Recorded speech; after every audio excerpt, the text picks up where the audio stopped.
Psycho by Robert Bloch. Norman Bates heard the noise, and a shock went through him.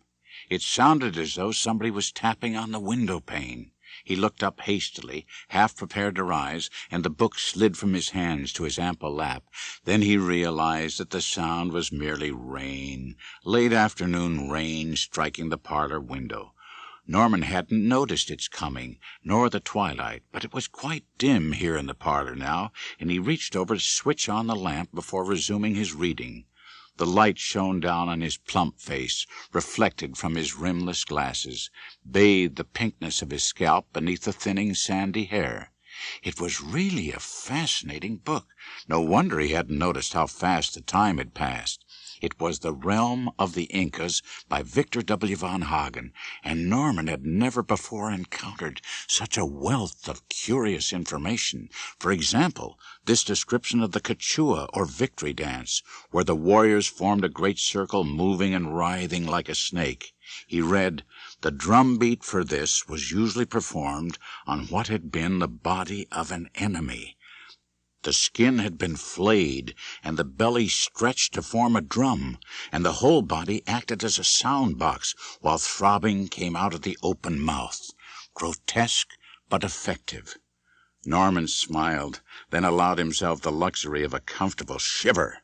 Grotesque, but effective. It certainly must have been.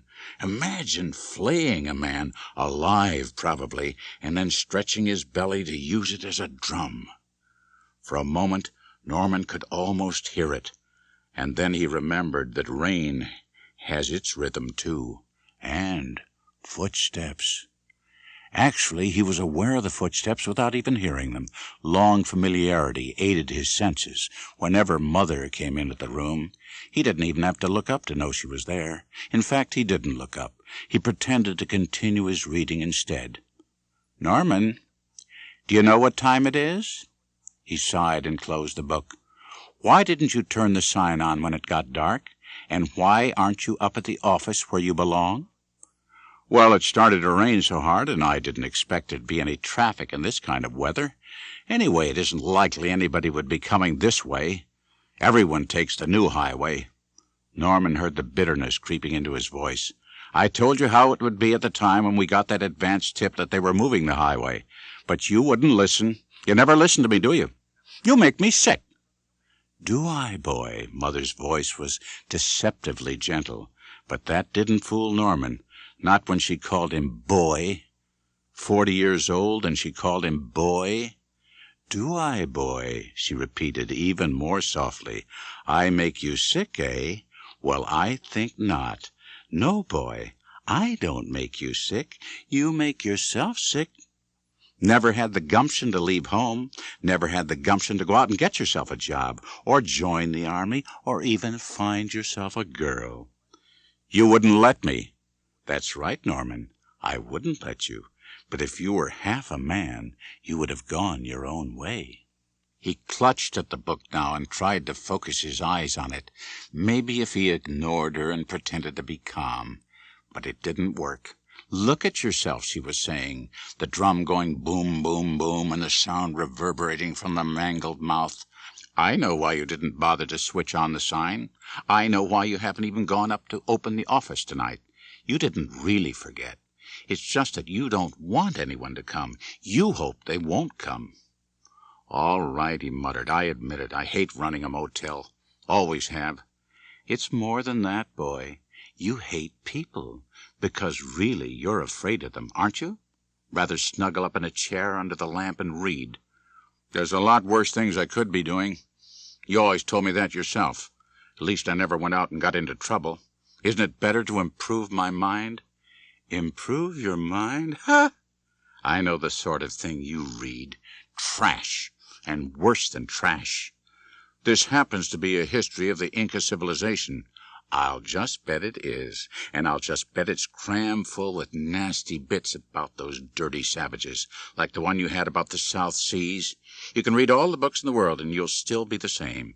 I don't need to listen to a lot of vile, obscene rigmarole to know what you are. A big, fat, overgrown mama's boy." It was deafening him, the drumbeat of her words, the drumbeat in his own chest. "I know what you're thinking, Norman. I know all about you, boy. More than you dream. But I know that, too, what you dream. You're thinking you'd like to kill me, aren't you, Norman? But you can't, because you haven't the gumption." Norman stood up slowly. He didn't dare trust himself to turn and face her, not yet. He had to tell himself to be calm first. Be very, very calm. He started to swing around, his mouth working, framing the phrases, when the buzzer sounded. That was the signal. It meant somebody had driven in up at the motel and was ringing for service. Without even bothering to look back, Norman walked into the hall, took his raincoat from the hanger, and went out into the darkness. The rain had been falling steadily for several minutes before Mary noticed it and switched on the windshield wiper. At the same time she put on the headlights. It had gotten dark quite suddenly, and the road ahead was only a vague blur between the towering trees. Trees? She couldn't recall a stretch of trees along here the last time she'd driven this way. Of course, that had been the previous summer, and she'd come into Fairvale in broad daylight, alert and refreshed. Now she was tired out from the 18 hours of steady driving, but she could still remember and sense that something was wrong. Remember. That was the trigger word. Now she could remember dimly how she'd hesitated back there about a half-hour ago when she came to the fork in the road. That was it. She had taken the wrong turn, and now here she was, God knows where, with this rain coming down and everything pitch black outside. Get a grip on yourself now. You can't afford to be panicky. The worst part of it is over. It is true, she told herself. The worst part was over. The worst part had come yesterday afternoon when she stole the money.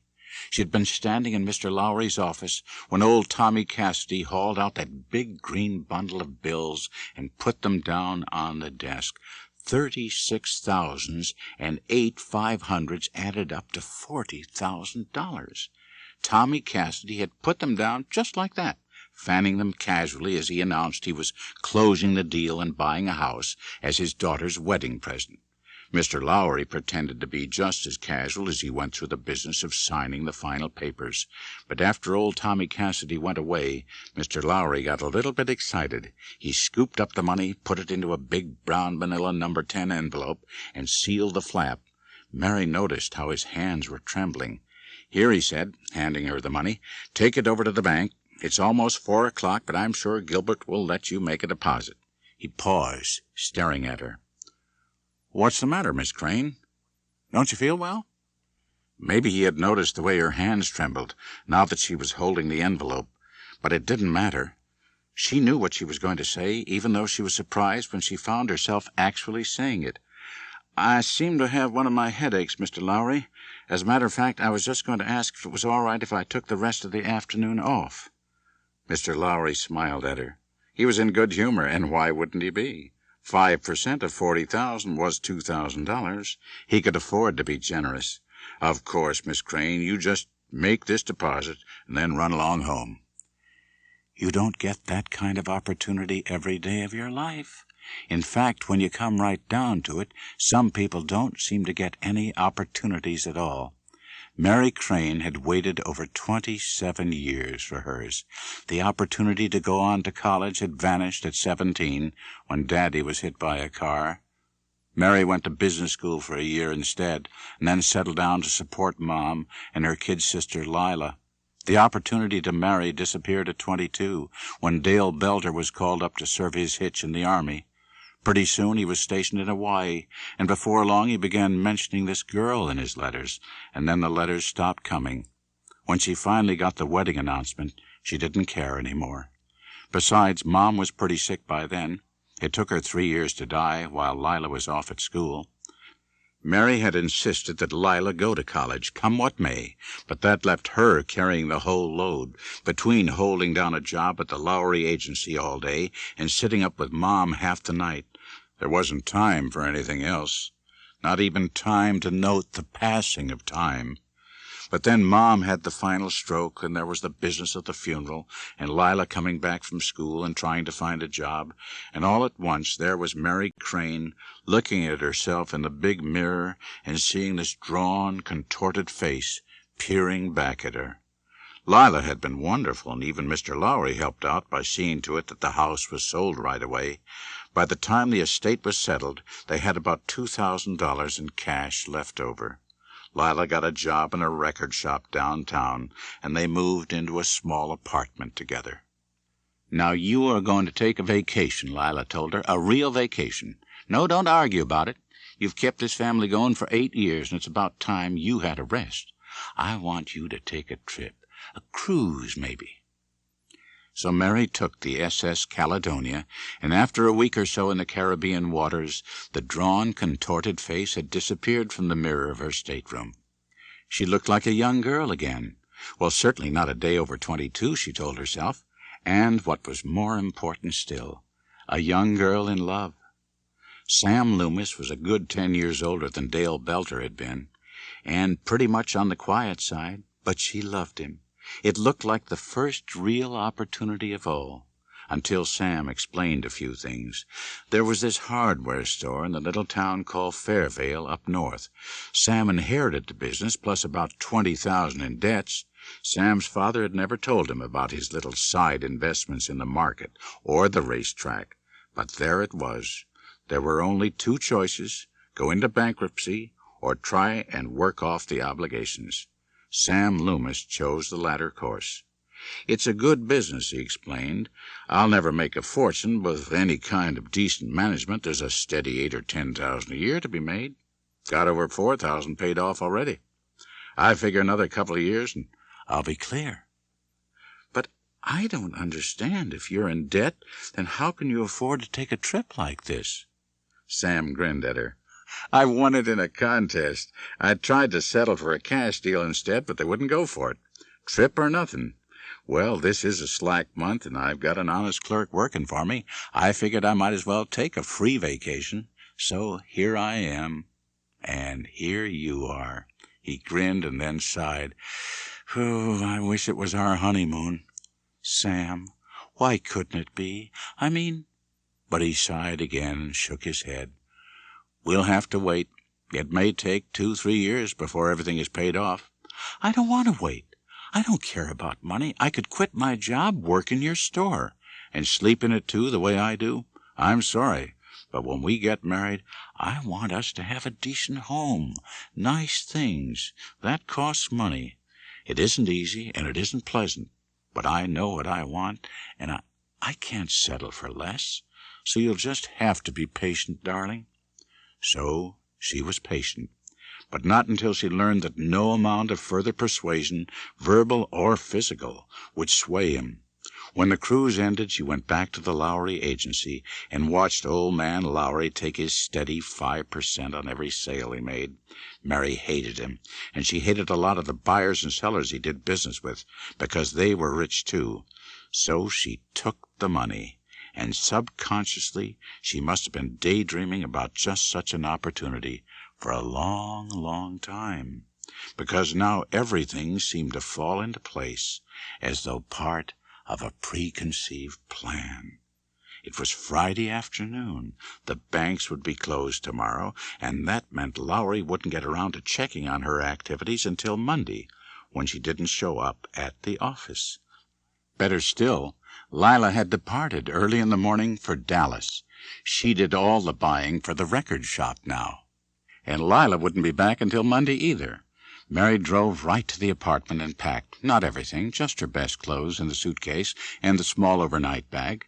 Mary wished that she could write her sister a note of some kind, but she didn't dare. She left the apartment around 7. An hour later she halted on the outskirts of a suburb and ate supper, then drove in under an OK used car sign and traded her sedan for a coupe. She lost money on the transaction, lost still more early the next morning when she repeated the performance in a town 400 miles north. Around noon, when she traded again, she found herself in possession of $30 in cash and a battered old heap with a crumpled left front fender. But she was not displeased. The important thing was to make a number of fast switches, cover her trail, and wind up with a junker that would take her as far as Fairvale. Once there, she could drive even further north, maybe as far as Springfield, and sell the last car under her name. How would the authorities trace down the whereabouts of a Mrs. Sam Loomis, living in a town 100 miles from there? Because she intended to become Mrs. Sam Loomis, and quickly. She'd walk in on Sam with this story about coming into the inheritance. Not $40,000, that would be too large a sum, and might require too much explanation, but maybe she'd say it was 15, and she'd tell him Lila had received an equal amount, quit her job abruptly, and gone off to Europe. That would explain why there was no sense inviting her to the wedding. The Lowry agency didn't even know of Sam's existence. Of course they'd come to Lila, and she'd probably guess right away. But Lila wouldn't say anything, not until she'd contacted Mary first. Right now, she had one thing to do at a time, and the first step was to reach Fairvale. On the scale map, it was a distance of a mere 4 inches. 4 insignificant inches of red lines from one dot to another. But it had taken her 18 hours to get this far. Now she had missed the turn, and it was raining. The night had come down, and she was lost. Mary glanced into the rearview mirror and caught a dim reflection of her face. It told her wordlessly to stop. You can't stumble into Sam's arms looking like this, coming out of the night with your face and clothing giving away the story of hasty flight.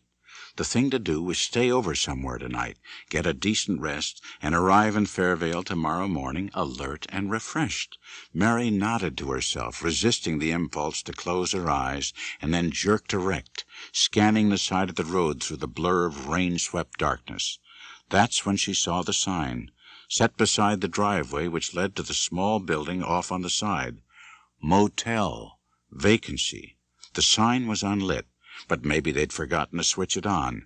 Mary drove in, noting that the entire motel was dark, including the glass front cubicle on the end, which undoubtedly served as an office. Maybe the place was closed. She slowed down and peered in, then felt her tires roll over one of those electric signal cables. Now she could see the house on the hillside behind the motel. Its front windows were lighted, and probably the proprietor was up there. He'd come down in a moment. "Looking for a room?" Mary made up her mind very quickly once she saw the fat, bespectacled man's face and heard the soft, hesitant voice. There wouldn't be any trouble.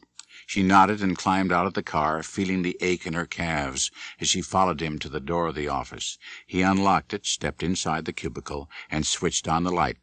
"Sorry I didn't get down sooner. I've been up at the house. Mother isn't very well. Our rooms are $7 single. Would you like to take a look first?" "That won't be necessary." She opened her purse quickly, extracting a $5 bill and 2 singles, placing them on the counter, as he pushed the register forward and held out a pen.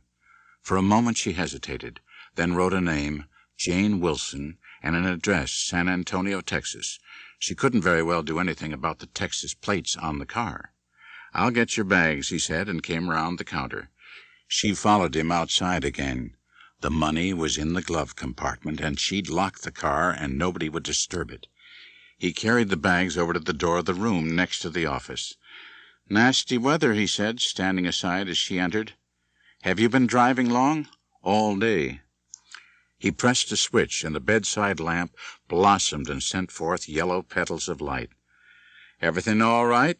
She nodded quickly, then remembered something. "Is there anywhere around here where I can get a bite to eat?" "No. Your best bet would be Fairvale." "How far away is that?" "About 17-18 miles." He stood in the doorway, pursing his lips. When she looked up to meet his stare, he dropped his eyes and cleared his throat apologetically. "Miss, I was just going to fix a little snack for myself up at the house. You'd be perfectly welcome to join me." "Oh, I couldn't do that." "Why not?"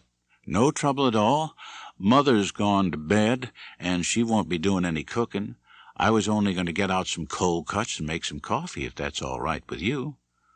"Well, look, I'll just run along and get things ready. Thank you very much, Mr. Bates. Norman Bates." He backed against the door, bumping his shoulder. "Look, I'll leave you this flashlight for when you come up. You'll probably want to get out of those wet things first." He turned away, but not before she caught a glimpse of his reddened face. Why, he was actually embarrassed. 15 minutes later, she was knocking on the door of the big frame house on the hillside. A single lamp shone from the unshaded parlor window, but a brighter reflection blazed from upstairs. If his mother was ill, that's where she would be. Mary stood there, waiting for a response, but nothing happened. Maybe he was upstairs, too. She rapped again. Meanwhile, she peered through the parlor window. At first glance, she couldn't quite believe what she saw. She hadn't dreamed that such places still existed in this day and age. Mary knocked again, using the end of the flashlight. This time she must have made her presence known, for a moment later she saw Mr. Bates descending the stairs. He came to the door and opened it, gesturing her forward. "Sorry," he said. "I was just tucking Mother in for the night. Sometimes she's apt to be a bit difficult." "You said she was ill? I wouldn't want to disturb her." "Oh, you won't make any bother. She'll probably sleep like a baby. Here, let me just take your coat and hang it up. There. Now, if you'll come this way." She followed him down the hallway, which extended from under the stairs. "I hope you don't mind eating in the kitchen," he murmured. "Everything's all ready for us. Sit right down and I'll pour the coffee." The kitchen was a complement of the parlor, lined with ceiling-high, glassed-in cupboards, grouped about an old-fashioned sink with a hand-pump attachment. The big wood stove squatted in one corner, but it gave off a grateful warmth, and the long wooden table bore a welcome display of sausage, cheese, and homemade pickles. Mr. Bates helped her fill her plate. "Go right ahead. Don't wait for me. You must be hungry." She was hungry, and she ate heartily with such absorption that she scarcely noticed how little he was eating. When she became aware of it, she was faintly embarrassed. "But you haven't touched a thing." "I'm not very hungry." He refilled her coffee cup. "I'm afraid Mother gets me a little upset sometimes." His voice lowered again, and the apologetic note returned. "I guess it's my fault. I'm not too good at taking care of her." "You live here all alone, the two of you?" "Yes. There's never been anybody else. Never." "Must be pretty hard on you." "I'm not complaining. Don't misunderstand." He adjusted the rimless spectacles. "My father went away when I was still a baby. Mother took care of me all alone. There was enough money on her side of the family to keep us going, I guess, until I grew up, and then she mortgaged the house, sold the farmland, and built this motel. We ran it together, and it was a good thing, until the new highway cut us off. Actually, she started failing long before then, and it was my turn to take care of her. But sometimes it isn't so easy." "There are no other relatives?" "None." "And you've never married?"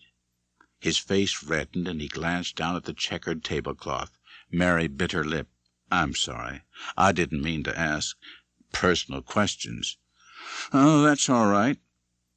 His voice was faint. "I've never married. Mother was funny about those things." Mary finished her coffee, fished in her purse for cigarettes, and offered the package to Mr. Bates. "Oh, no, thank you. I don't smoke." "Mind if I do?" "Not at all. Go right ahead." He hesitated. "I'd like to offer you a drink, but you see, Mother doesn't approve of liquor in the house." Mary leaned back, inhaling. Suddenly she felt expansive. Funny what a little warmth, a little rest, a little food could do. An hour ago she'd been lonely, wretched, and fearfully unsure of herself. Now everything had changed. Perhaps it was listening to Mr. Bates which had altered her mood in this way. He was the lonely, wretched, and fearful one, really. In contrast, she felt 7 feet tall. It was this realization which prompted her to speak. "You aren't allowed to smoke? You aren't allowed to drink? You aren't allowed to see any girls? Well, just what do you do besides run the motel and attend to your mother?" "Oh, I have lots of things to do, really. I read quite a bit. And there are other hobbies. He glanced up at a wall shelf, and she followed his gaze. A stuffed squirrel peered down at them. Hunting? Well, no, just taxidermy. George Blount gave me that squirrel to stuff. He shot it. Mother doesn't want me to handle firearms. Mr. Bates, you'll pardon me for saying this, but how long do you intend to go on this way? You're a grown man. You certainly must realize that you can't be expected to act like a little boy all the rest of your life. I don't mean to be rude, but I understand. I'm well aware of the situation, but I have a duty. Wouldn't you perhaps be fulfilling that duty to her and to yourself as well if you arranged to put her in an institution? She's not crazy. The voice wasn't soft and apologetic any longer. It was high and shrill, and the pudgy man was on his feet, his hands sweeping a cup from the table. It shattered on the floor, but Mary didn't look at it. She could only stare into the shattered face. She's not crazy, he repeated. No matter what you think, or anybody else thinks, no matter what the books say or what those doctors would say at the asylum, they don't know how she took care of me all those years, when there was nobody else who cared, how she worked for me and suffered because of me, the sacrifices that she made. If she's a little wild or a little odd now, it's my fault. I'm responsible. When she came to me that time, told me she wanted to get married again, I'm the one who stopped her. Yes, I stopped her. I was to blame for that. You don't have to tell me about jealousy, possessiveness. I was worse than she could ever be, 10 times crazier, if that's the word you want to use. They'd have locked me up in a minute if they knew the things that I said and did, the way I carried on. He stopped, not because he was out of words, but because he was out of breath. Mary stood up. I'm sorry, she said softly. Really, I am. I want to apologize. I had no right to say what I did. Yes, I know, but it doesn't matter. It's just that I'm not used to talking about these things. Mary picked up her purse. I'll be running along now. It's getting late. Please, don't go. I'm sorry I made such a fuss. Oh, it isn't that. I'm really very tired. But I thought perhaps we could talk a while. No, I'd like to, but I simply must get some rest. All right, then. I'll walk down with you. I've got to close up the office. It doesn't look as if there'll be any more business tonight. They went through the hall, and he helped her on with her coat. He held the flashlight, and she followed him out of the house, and down the pathway to the gravel drive curving around the motel. Mr. Bates halted before her door, waited until she inserted the key in the lock, and opened it. "Good night," he said. "Sleep well." Thank you, and thanks for the hospitality." Then she closed her door and locked it.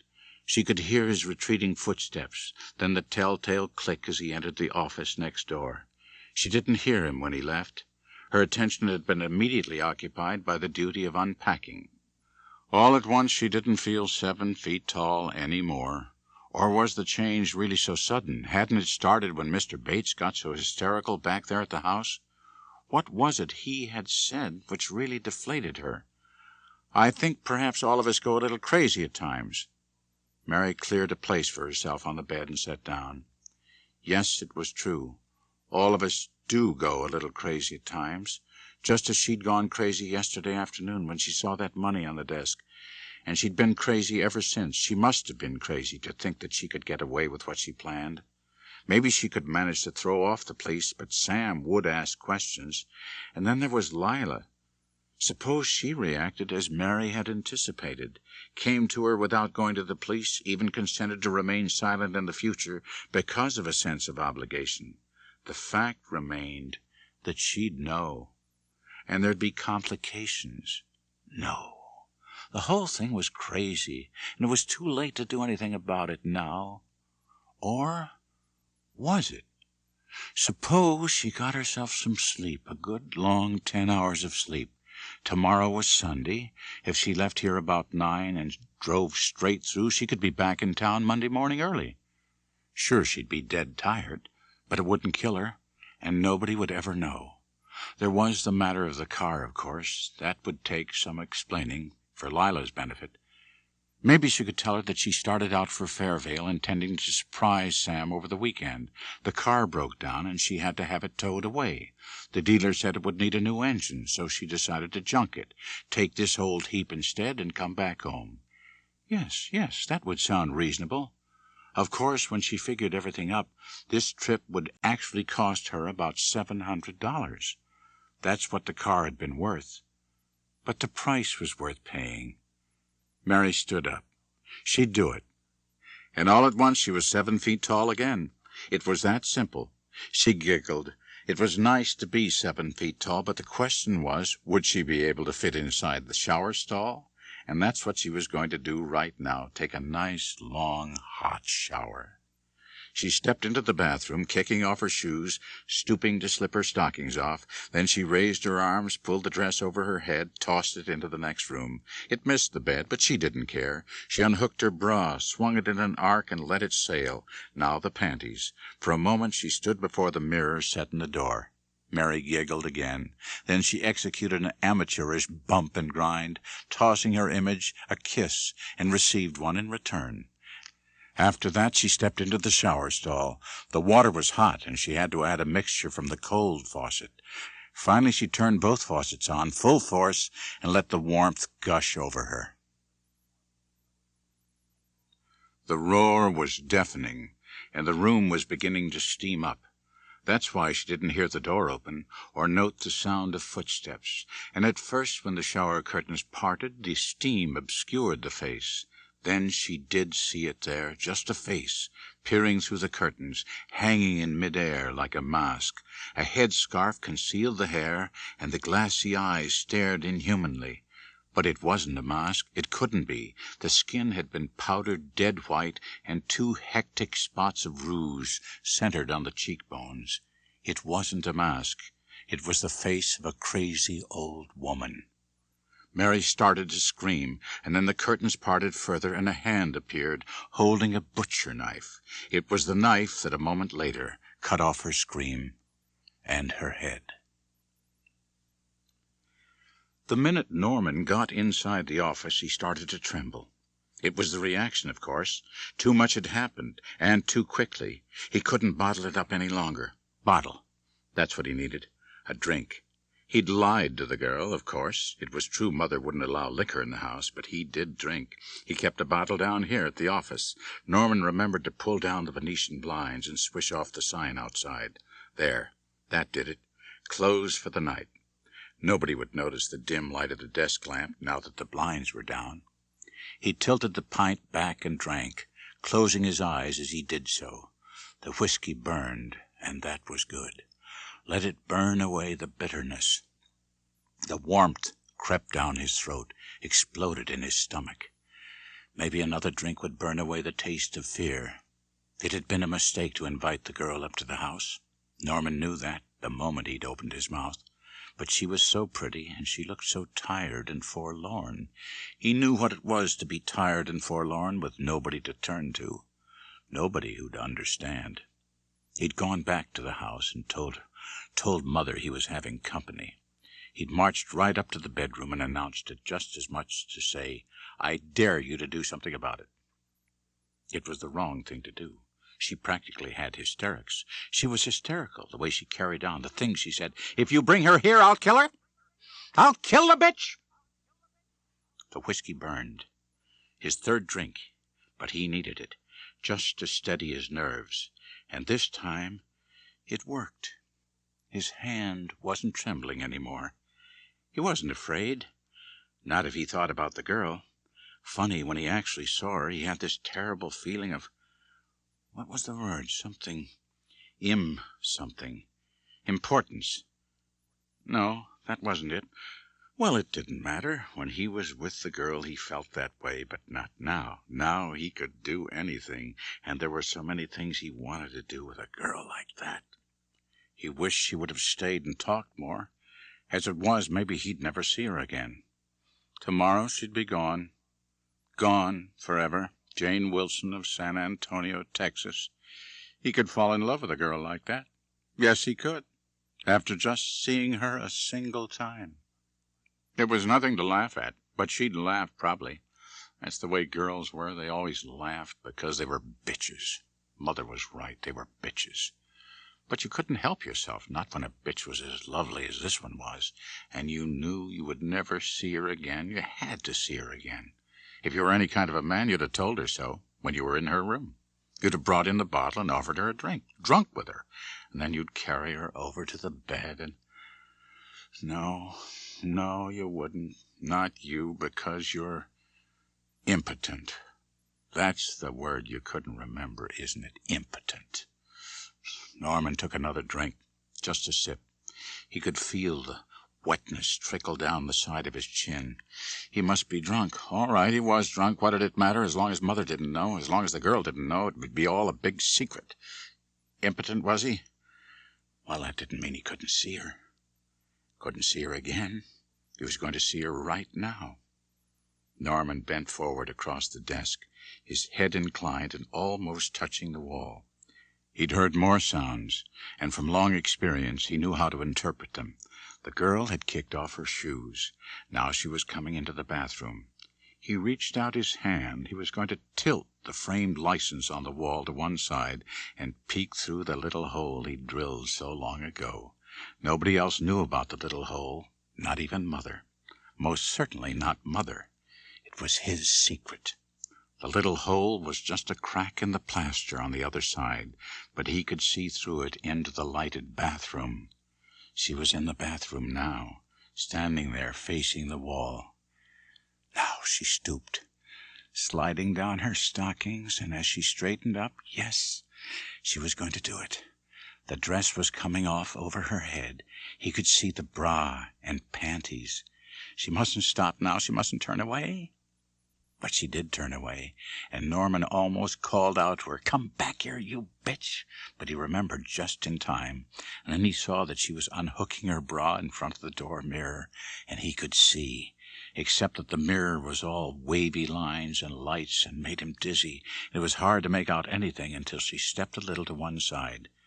Then he could see her. Now she was going to take them off. She was taking them off, and he could see she was standing before the mirror, actually gesturing.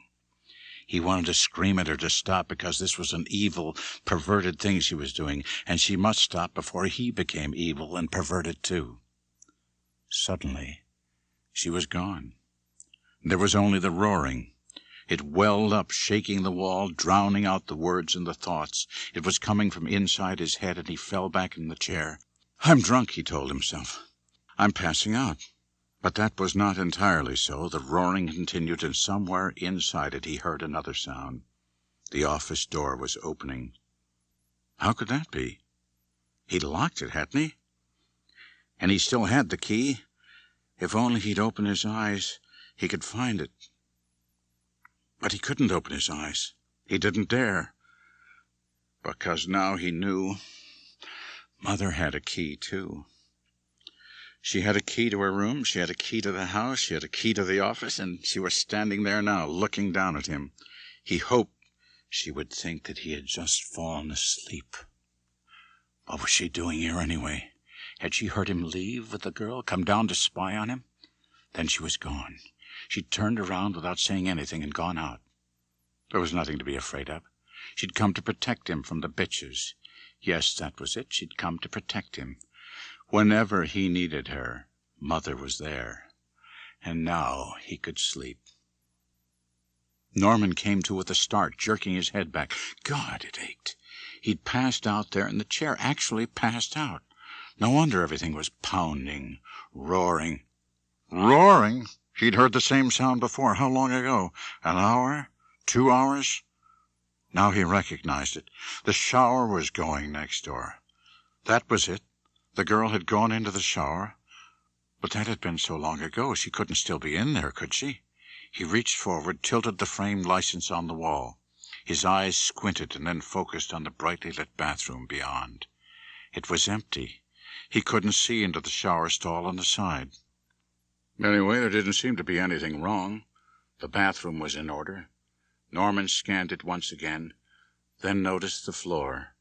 Water from the shower was trickling across the tiles.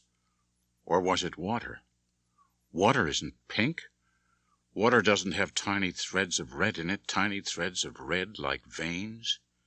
She must have slipped. She must have fallen and hurt herself, Norman decided. The panic was rising in him, but he knew what he must do. He grabbed up his keys from the desk and hurried out of the office. Quickly he found the right one for the adjoining unit and opened the door. The bedroom was empty, but the open suitcase still rested on the bed itself. She hadn't gone away, so he'd guessed correctly. There'd been an accident in the shower. He'd have to go in there. It wasn't until he actually entered the bathroom that he remembered something else, and then it was too late. The panic burst loose, but that didn't help him now. He still remembered Mother had keys to the motel, too. And then, as he ripped back the shower curtains and stared down at the hacked and twisted thing sprawled on the floor of the stall, he realized that Mother had used her keys. Norman locked the door behind him and went up to the house. His clothes were a mess, blood on them, of course, and water, and then he'd been sick all over the bathroom floor. But that wasn't important now. There were other things which must be cleaned up first. This time he was going to do something about it. Once and for all, this time he was going to put Mother where she belonged. He had to. The door to Mother's room stood open, and lamplight fanned forth into the hall. He stepped in, not bothering to knock, no need to pretend any more. She couldn't get away with this. She couldn't get away. But she had. The bedroom was empty. He could see the rumpled indentation where she had lain, see the covers flung back on the big four-posters, smell the faint musty scent still in the room. He stepped over to the closet, ruffling the clothing on the hangers lining the long center pole. Here the acrid scent was very strong, so strong he almost choked. But there was another odor, too. It wasn't until his foot slipped that he looked down and realized where it was coming from. One of her dresses and a headscarf were balled up on the floor. He stooped to retrieve them, then shivered in revulsion as he noted the dark, reddish stains of clotted blood. She'd come back here then, come back, changed her clothes, and gone off once more. He couldn't call the police. That was the thing he had to remember. He mustn't call the police. Cold-blooded murder is one thing, but sickness is another. Only sometimes the courts didn't agree. He'd read of cases. Even if they did recognize what was wrong with her, they'd still put her away. They'd put her away to rot. No matter what she'd done, she didn't deserve that. And she wasn't going to get that, because nobody knew what she'd done. The girl had driven in alone, said she'd been on the road all day. That meant she wasn't visiting en route, and she didn't seem to know where Fairvale was, didn't mention any other towns nearby, so the chances were she had no intention of seeing anyone around here. Whoever expected her, if anyone was expecting her, must live some distance further north. She had signed the register, of course, but that meant nothing. If anybody ever asked, he'd say that she had spent the night and driven on. All Norman had to do was to get rid of the body and the car and make sure that everything was cleaned up afterward. That part would be easy. He knew just how to do that. It wouldn't be pleasant, but it wouldn't be difficult either. Mother's dress and scarf would have to be burned, and so would the clothing he was wearing. No, on second thought he might as well get rid of it all when he got rid of the body. Norman wadded the garments into a ball and carried them downstairs. He grabbed an old shirt and a pair of coveralls from the hook in the back hallway, then shed his clothing in the kitchen and donned the others. No sense stopping to wash up now. That could wait until the rest of the messy business was completed.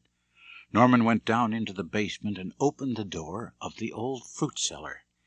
He found what he was looking for, a discarded clothes hamper with a sprung cover. It was large enough, and it would do nicely.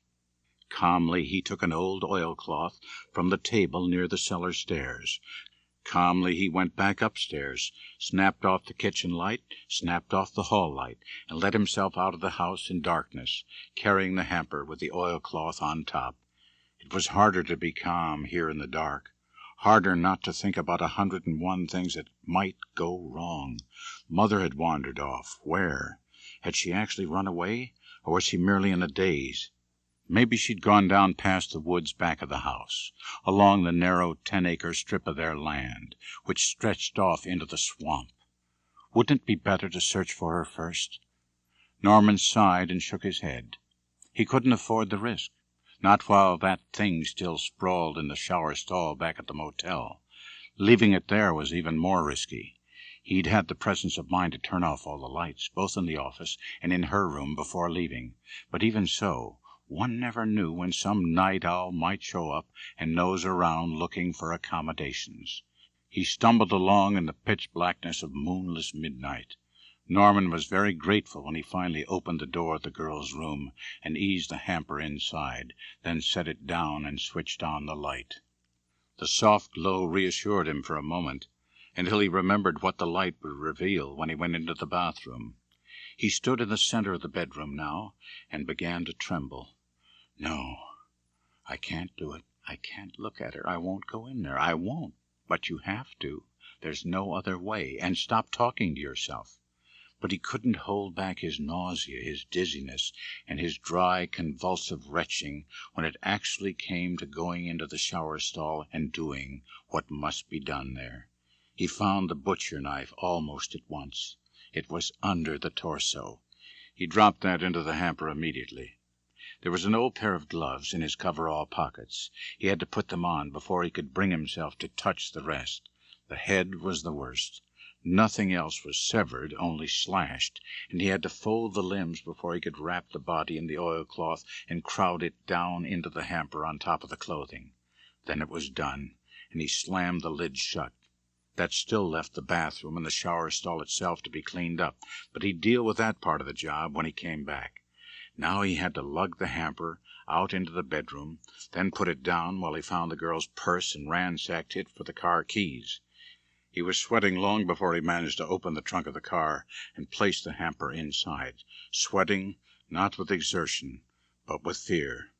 But he made it, and then he was back again in the room, picking up the clothing and shoving it into the overnight bag and the big suitcase on the bed. Now what? Kleenex, hairpins, all the little things a woman leaves scattered around the room. Yes, and her purse. He put the 2 bags in the car on the front seat. Then he closed and locked the door of the room. He scanned the roadway in both directions. All clear. Getting into the car, Norman started the motor and switched on the lights. He drove slowly up the slope behind the motel and along the gravel leading to the driveway in the house. Another stretch of gravel went to the rear of the house and terminated at the old shed, which had been converted to serve as a garage for Norman's Chevy. He shifted gears and eased off onto the grass. He was in the field now, bumping along. There was a rutted path here, worn by tire tracks, and he found it. Every few months Norman took his own car along this route, hitching up the trailer and going into the woods bordering the swamp to collect firewood for the kitchen. That's what he'd do tomorrow, he decided. First thing in the morning, he'd take the car and trailer out there. Then his own tire marks would cover up these, and if he left footprints in the mud, there'd be an explanation. Starting the motor and shifting into reverse, he jumped out and let the car down the slope into the muddy quagmire. The slope would show tire tracks, too, and he must remember to smooth away the traces. But that wasn't the important thing now, just as long as the car sank. It seemed like hours, and still the car was visible. But the ooze had reached the door handles. It was coming up over the side glass and the windshield. Now only the top was visible. Suddenly there was a sort of sucking noise, a nasty and abrupt plop, and the car was gone. It had settled beneath the surface of the swamp. He turned away with a grimace. Well, that part of it was finished. But there were other things to do. He did them almost mechanically. There was soap and detergent in the office, a brush and a pail. He went over to the bathroom inch by inch and then the shower stall. Then he inspected the bedroom once more. Luck was with him. Just under the bed he found an earring. The other one would be around here somewhere. Norman was bleary-eyed and weary, but he searched. It wasn't anywhere in the room, so it must be either in her baggage or still attached to her ear. In either case, it wouldn't matter, just as long as he got rid of this one. Throw it in the swamp tomorrow. Now there was only the house to attend to. He'd scrub out the kitchen sink. It was almost 2:00 by the grandfather clock in the hall when he came in. He could scarcely keep his eyes open long enough to wash the stains from the sink top. Then he stepped out of his muddy shoes, peeled off the coveralls, stripped himself of shirt and socks, and washed. It wasn't until he was actually in the bedroom donning his pajamas that he remembered what was still wrong. Mother hadn't come back. She was still wandering around God knows where in the middle of the night. He had to get dressed again and go out. He had to find her. Or did he? Why should he concern himself about Mother after what she'd done? Maybe she'd been picked up, or would be. Maybe she'd even babble out the story of what she'd done. But who'd believe it? There was no evidence. Not anymore. All he needed to do was deny everything. Maybe he wouldn't even have to do that much. Anyone who saw Mother listen to her wild story would know she was crazy. And then they'd lock her up in a place where she didn't have a key and couldn't get out again, and that would be the end. He hadn't felt like that earlier this evening, he remembered. But that was before he had to go into that bathroom again, before he had to go into the shower stall and see those things. Norman knew he wasn't thinking clearly anymore. He was faintly aware of the fact that he was lying on the bed, had been lying on the bed for a long time now, and he wasn't really deciding what to do either, or wondering about Mother and where she was. Instead, he was watching her. He could see her now, even though at the same time he felt the numb pressure on his eyeballs and knew that his eyelids were closed. He could see Mother, and she was in the swamp. That's where she was, in the swamp. She'd blundered down the bank in the darkness, and she couldn't get out again. In a little while now he'd be free of them both, victim and victor, Mother and the bitch. Bitch Mother down there in the dirty slime. Let it happen. Let her drown, the filthy, nasty scum. It was a dream. It had to be a dream. Mother was suddenly standing on the firm ground at the edge of the swamp, and he was sinking. He was in filth up to his neck, and there was nobody to save him, nobody to help him, nothing to hang on to unless Mother held out her arms. She could save him. She was the only one. He didn't want to drown. He didn't want to suffocate in the slime. He didn't want to go down there the way the girl bitch had gone down. The foulness was sucking against his throat, and he was screaming, "Mother! Mother! Save me!" And then he was out of the swamp, back here in bed where he belonged, and his body was wet only with perspiration. He knew now that it had been a dream, even before he heard her voice there at the bedside. "It's all right, son. I'm here. Everything's all right." He wanted to open his eyes, but she said, "Don't you worry, son. Just go back to sleep. But I have to tell you, I know. I was watching. You didn't think I'd go away and leave you, did you? You did right, Norman. And everything's all right now." Just before he drifted off to sleep again, Norman made up his mind. They wouldn't talk about what happened tonight, not now or ever, and he wouldn't think about sending her away, no matter what she did. She belonged here, with him. Maybe she was crazy and a murderess, but she was all he had, all he wanted, all he needed. Promptly at 6:00 on the following Friday evening, a miracle happened. Ottorino Respighi came into the back room of Fairvale's only hardware store to play his Brazilian impressions. Ottorino Respighi had been heard for many years, and the symphonic group L'Orchestre des Concerts Cologne had been conducted in the work many thousands of miles away. But when Sam Loomis reached out and switched on the tiny FM radio, the music welled forth, annihilating space and time and death itself. For a moment, Sam wished that he weren't alone. Miracles were meant to be shared. Music is meant to be shared. He pulled out the big ledger and carried it over to the kitchen table. For the next hour, the table would be his desk, just as he would be his own bookkeeper. It wouldn't go on this way very much longer. the way things were breaking for him these days. A quick glance at the figures seemed to confirm his optimism. It looked very much as if he might be able to pay off another 1,000 this month. Made him feel pretty good. It ought to make Mary feel pretty good, too. Mary hadn't been too cheerful lately. At least her letters sounded as if she were depressed. When she wrote at all, that is. Come to think of it, she owed him several letters now.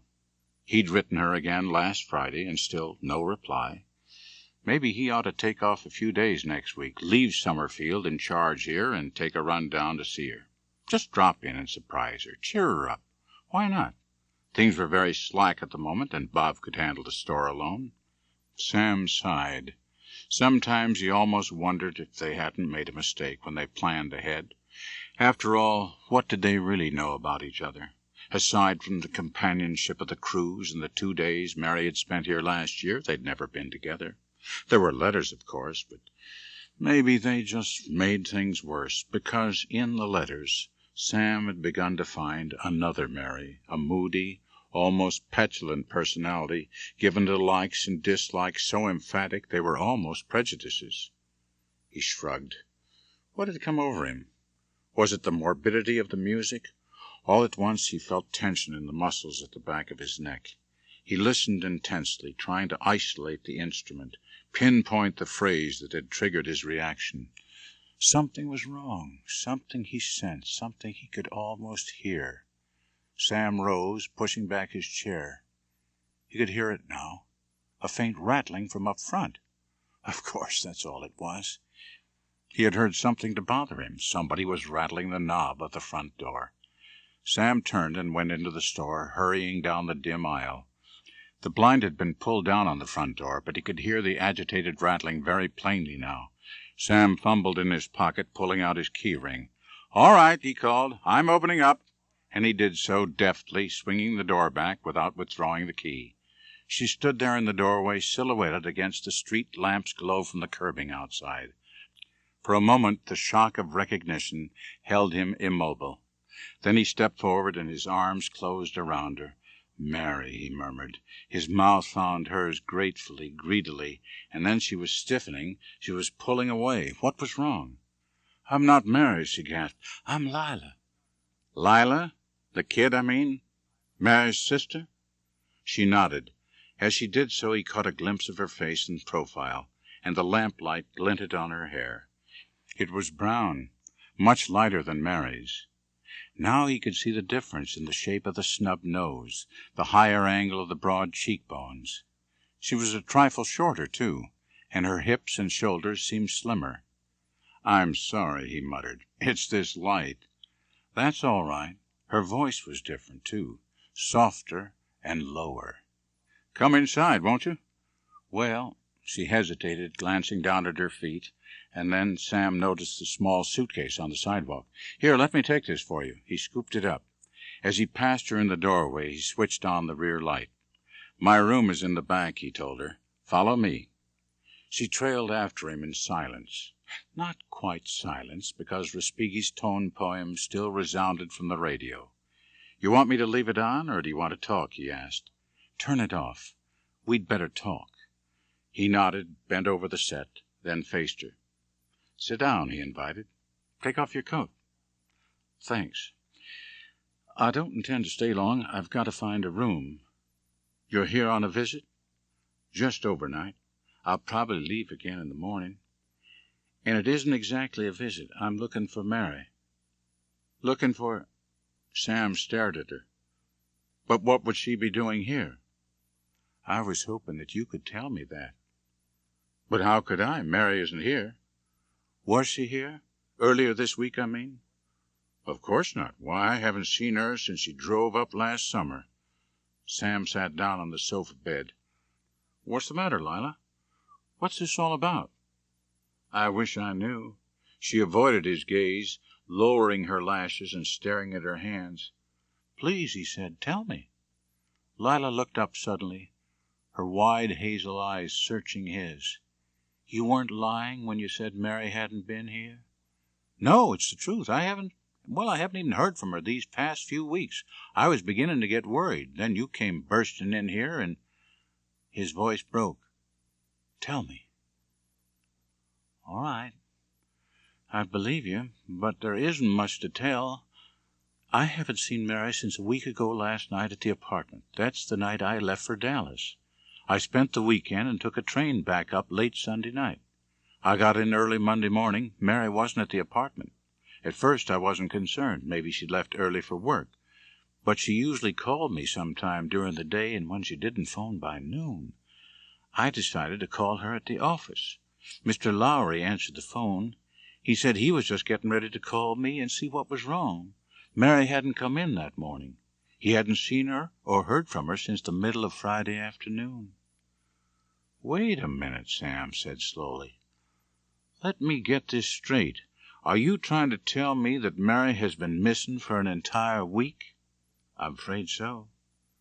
"Well, then why wasn't I notified before this?" He stood up, feeling the renewed tension in his neck muscles, feeling it in his throat and his voice. "Why didn't you get in touch with me? Phone me? What about the police?" "Sam, Instead, you waited all this time and then came up here to ask if I'd seen her? It doesn't make sense." "Nothing makes sense. Mr. Lowry doesn't know about you. You see, the police don't know about this. After what he told me, I agreed not to call them. But I was so worried, so frightened, and I had to know, and that's why today I decided to drive up here and find out for myself. I thought maybe the two of you might have planned it together." "Planned what?" Sam shouted. "That's what I'd like to know." The answer was soft, but there was nothing soft about the face of the man who stood in the doorway. He was tall, thin, and deeply tanned. A gray Stetson shadowed his forehead, but not his eyes. The eyes were ice blue and ice hard. "Who are you?" Sam muttered. "How did you get in here?" "Front door was unlocked, so I just stepped inside. I came here to get a little information, but I see Miss Crane already beat me to the question. Maybe you'd like to give us both an answer now?" "Answer? That's right." The tall man moved forward, one hand dipping into the pocket of his gray jacket. Sam lifted his arm, then dropped it as the hand came forth, extending a wallet. The tall man flipped it open. "The name's Arbogast.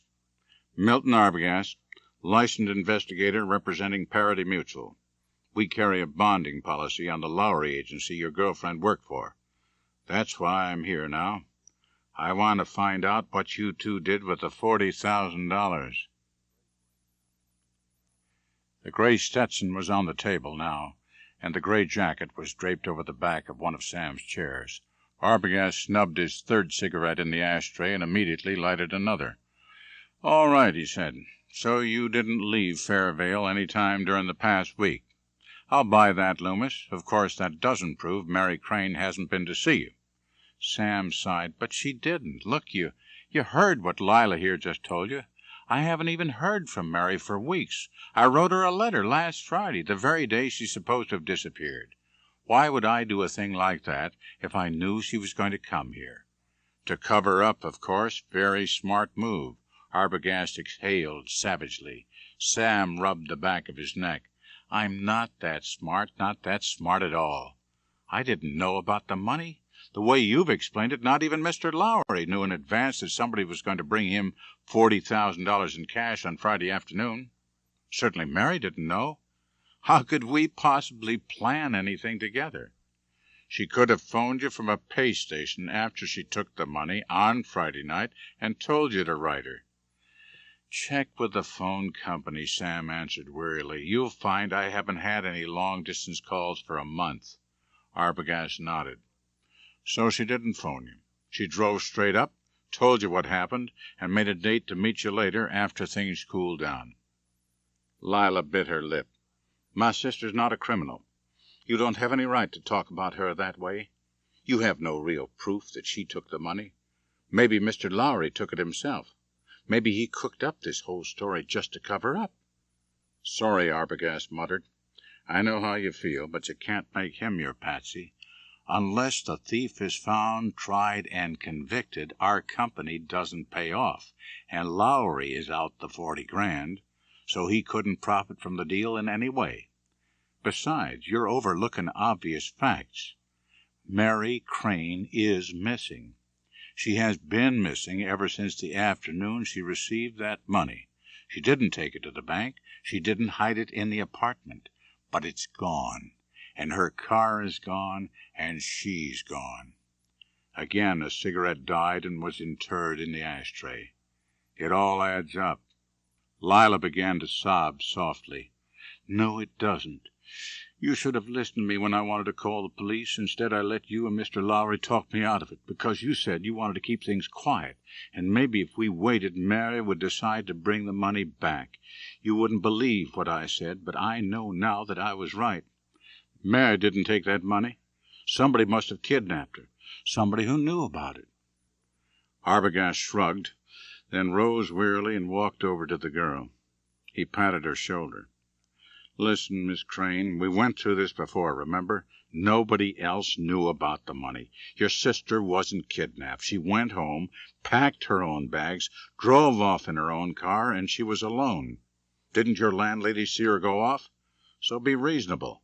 I am reasonable. You're the one who doesn't make sense. Following me up here to see Mr. Loomis. The investigator shook his head.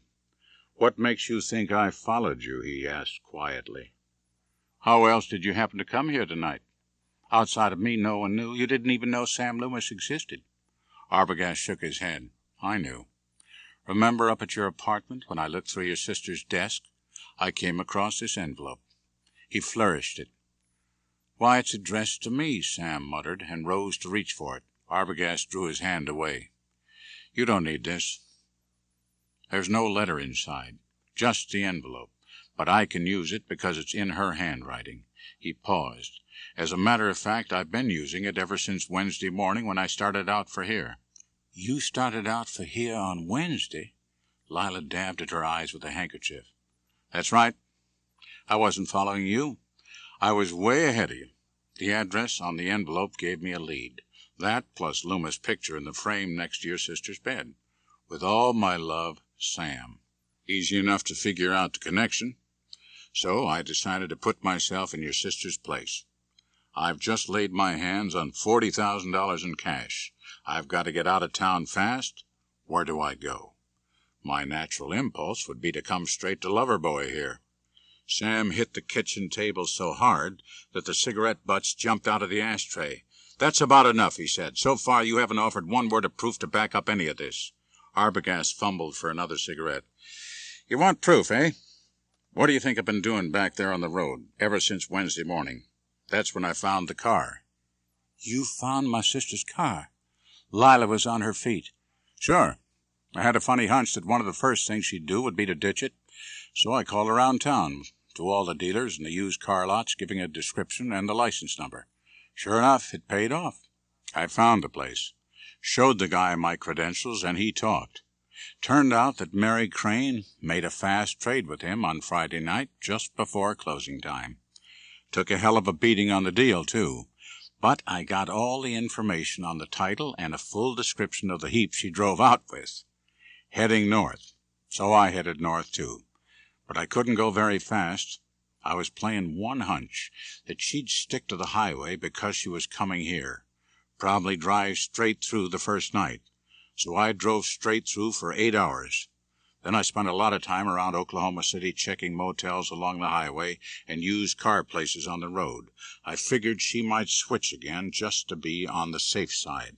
But no dice. Thursday I got up as far as Tulsa.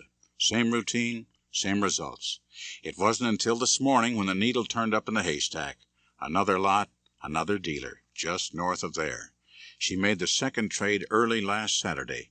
Took another shellacking, and ended up with a blue 1953 Plymouth with a bad front fender. He took a notebook from his pocket. It's all down here in black and white, he said. As far as I'm concerned, this is the place she was heading for, and unless something unexpected happened, unless the car broke down or there was an accident, she should have arrived here late last Saturday night. But she didn't, Sam said. I haven't seen her. Look, I can dig up proof if you want it. Last Saturday night I was over at the Legion Hall playing cards. Plenty of witnesses. Sunday morning I went to church. Sunday noon I had dinner at... Arbogast raised a hand wearily. Okay, I get the message. You didn't see her. So, Something must have happened. I'll start checking back." "What about the police?" Lila asked. "I still think you ought to go to the police." Arbogast picked up the gray Stetson. "We've tried it the hard way so far. I admit it. But if we locate her without dragging in the authorities, we might save our client and the company a lot of bad publicity." "But if you're right and Mary did get this far, then why hasn't she been to see me? That's what I want to know, just as badly as you do," Sam told him. "And I'm not going to wait much longer to find out."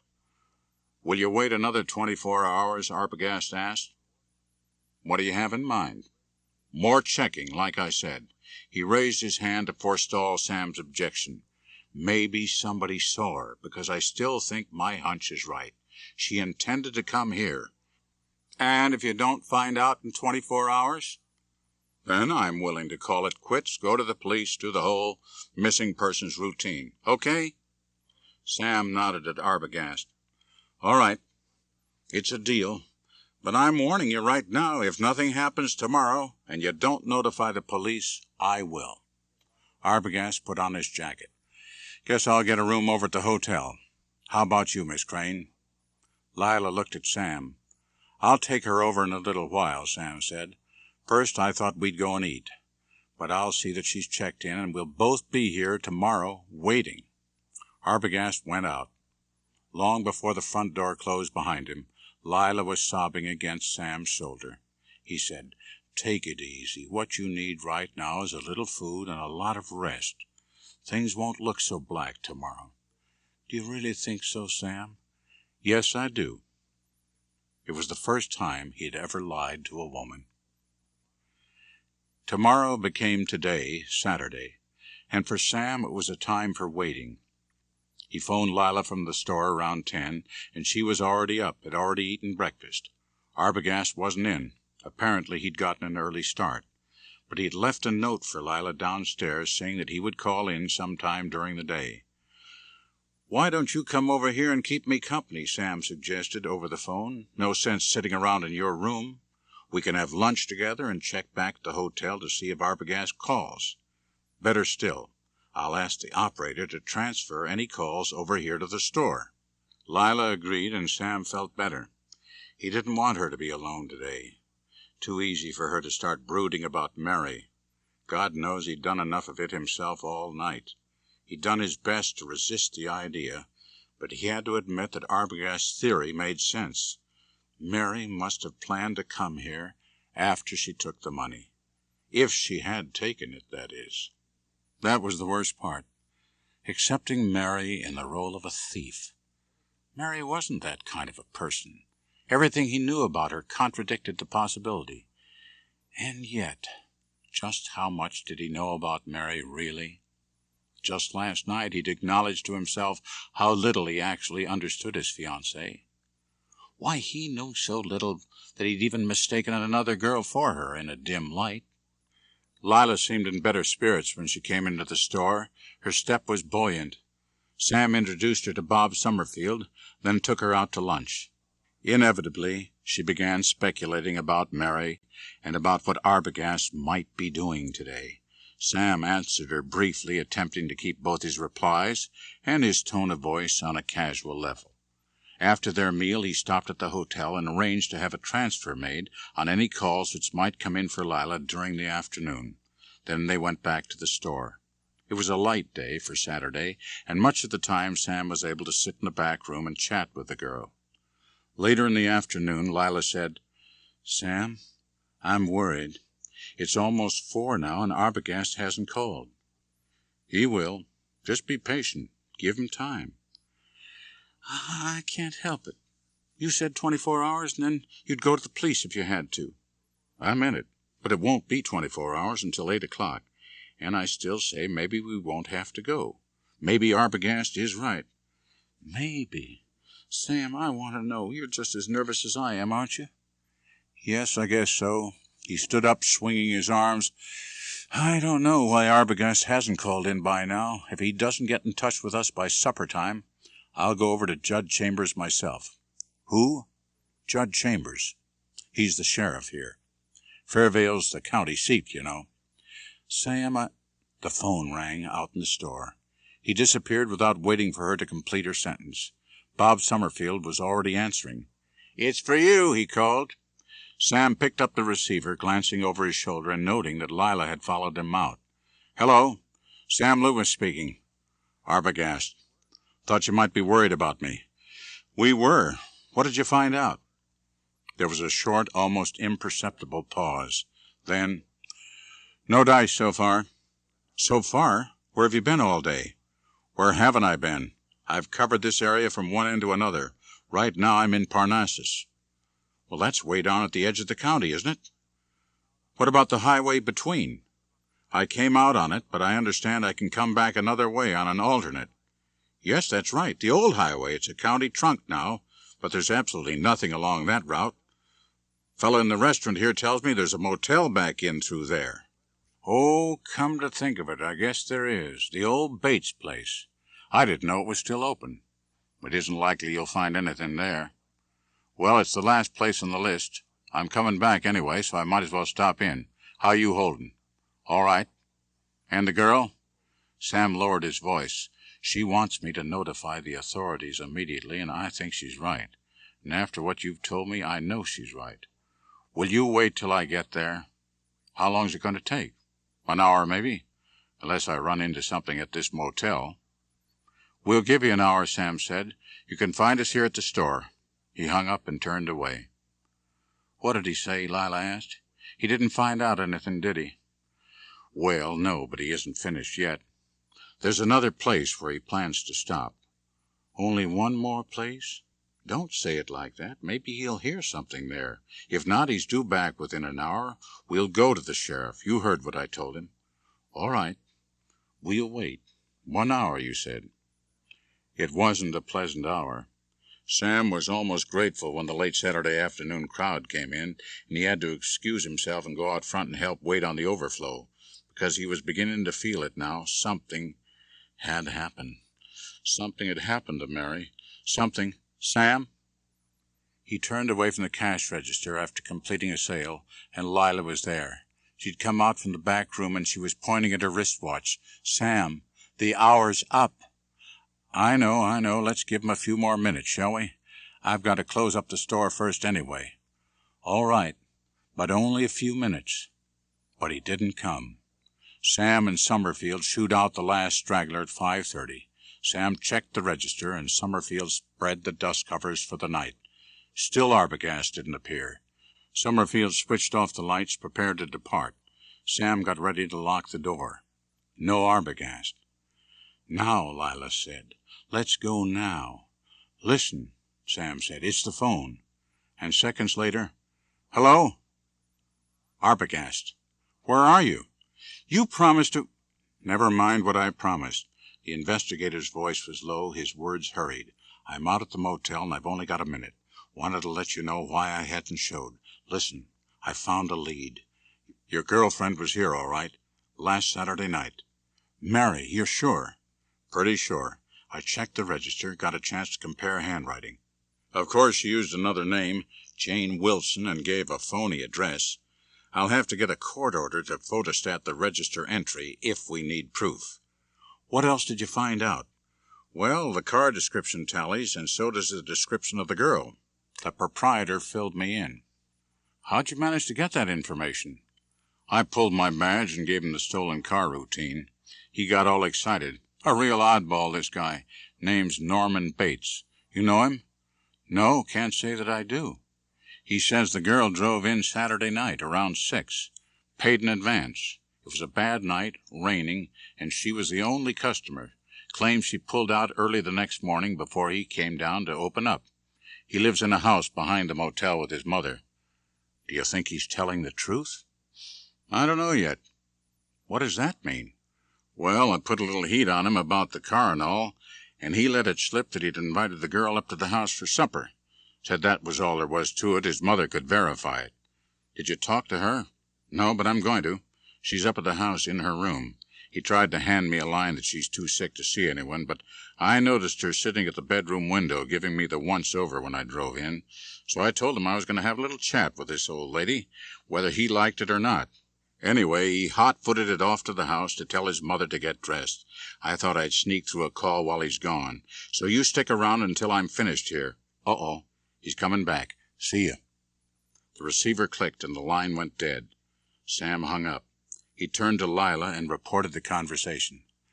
Feel better now? Yes, but I wish I knew. We will know in just a little while. Now all we have to do is wait. Saturday afternoon. Norman shaved. He shaved only once a week and always on a Saturday. Norman didn't like to shave because of the mirror. It had those wavy lines in it. All mirrors seemed to have wavy lines that hurt his eyes. Maybe the real trouble was that his eyes were bad. Yes, that was it, because he remembered how he used to enjoy looking in the mirror as a boy. He liked to stand in front of the glass without any clothes on. One time Mother had caught him at it and hit him on the side of the head with a big silver-handled hairbrush. Mother was right. It was nasty to stare at yourself, all naked and unprotected, to peek at the blubbery fat, the short hairless arms, the big belly, and underneath it. When you did, you wished you were somebody else, somebody who was tall and lean and handsome, like Uncle Joe Considine. Isn't he the best-looking figure of a man you ever saw? Mother used to remark. He wished Mother wouldn't insist on calling him Uncle Joe, because he wasn't any real relation at all, just a friend who came around to visit Mother, and he got her to build the motel, too, after she sold the farm acreage. Uncle Joe Considine could wrap her around his little finger. He could do anything he wanted with Mother. It would be nice to be like that, and to look the way Uncle Joe Considine looked. Oh, no, it wouldn't, because Uncle Joe was dead. Norman blinked at his reflection as he shaved. Funny how it had slipped out of his mind. Why, it must be almost 20 years now.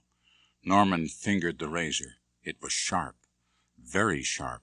He had to be careful not to cut himself.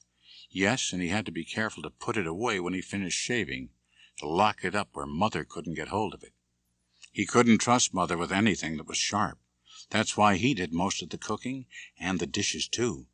Mother still loved to clean the house. Her own room was always neat as a pin, but Norman always took charge of the kitchen.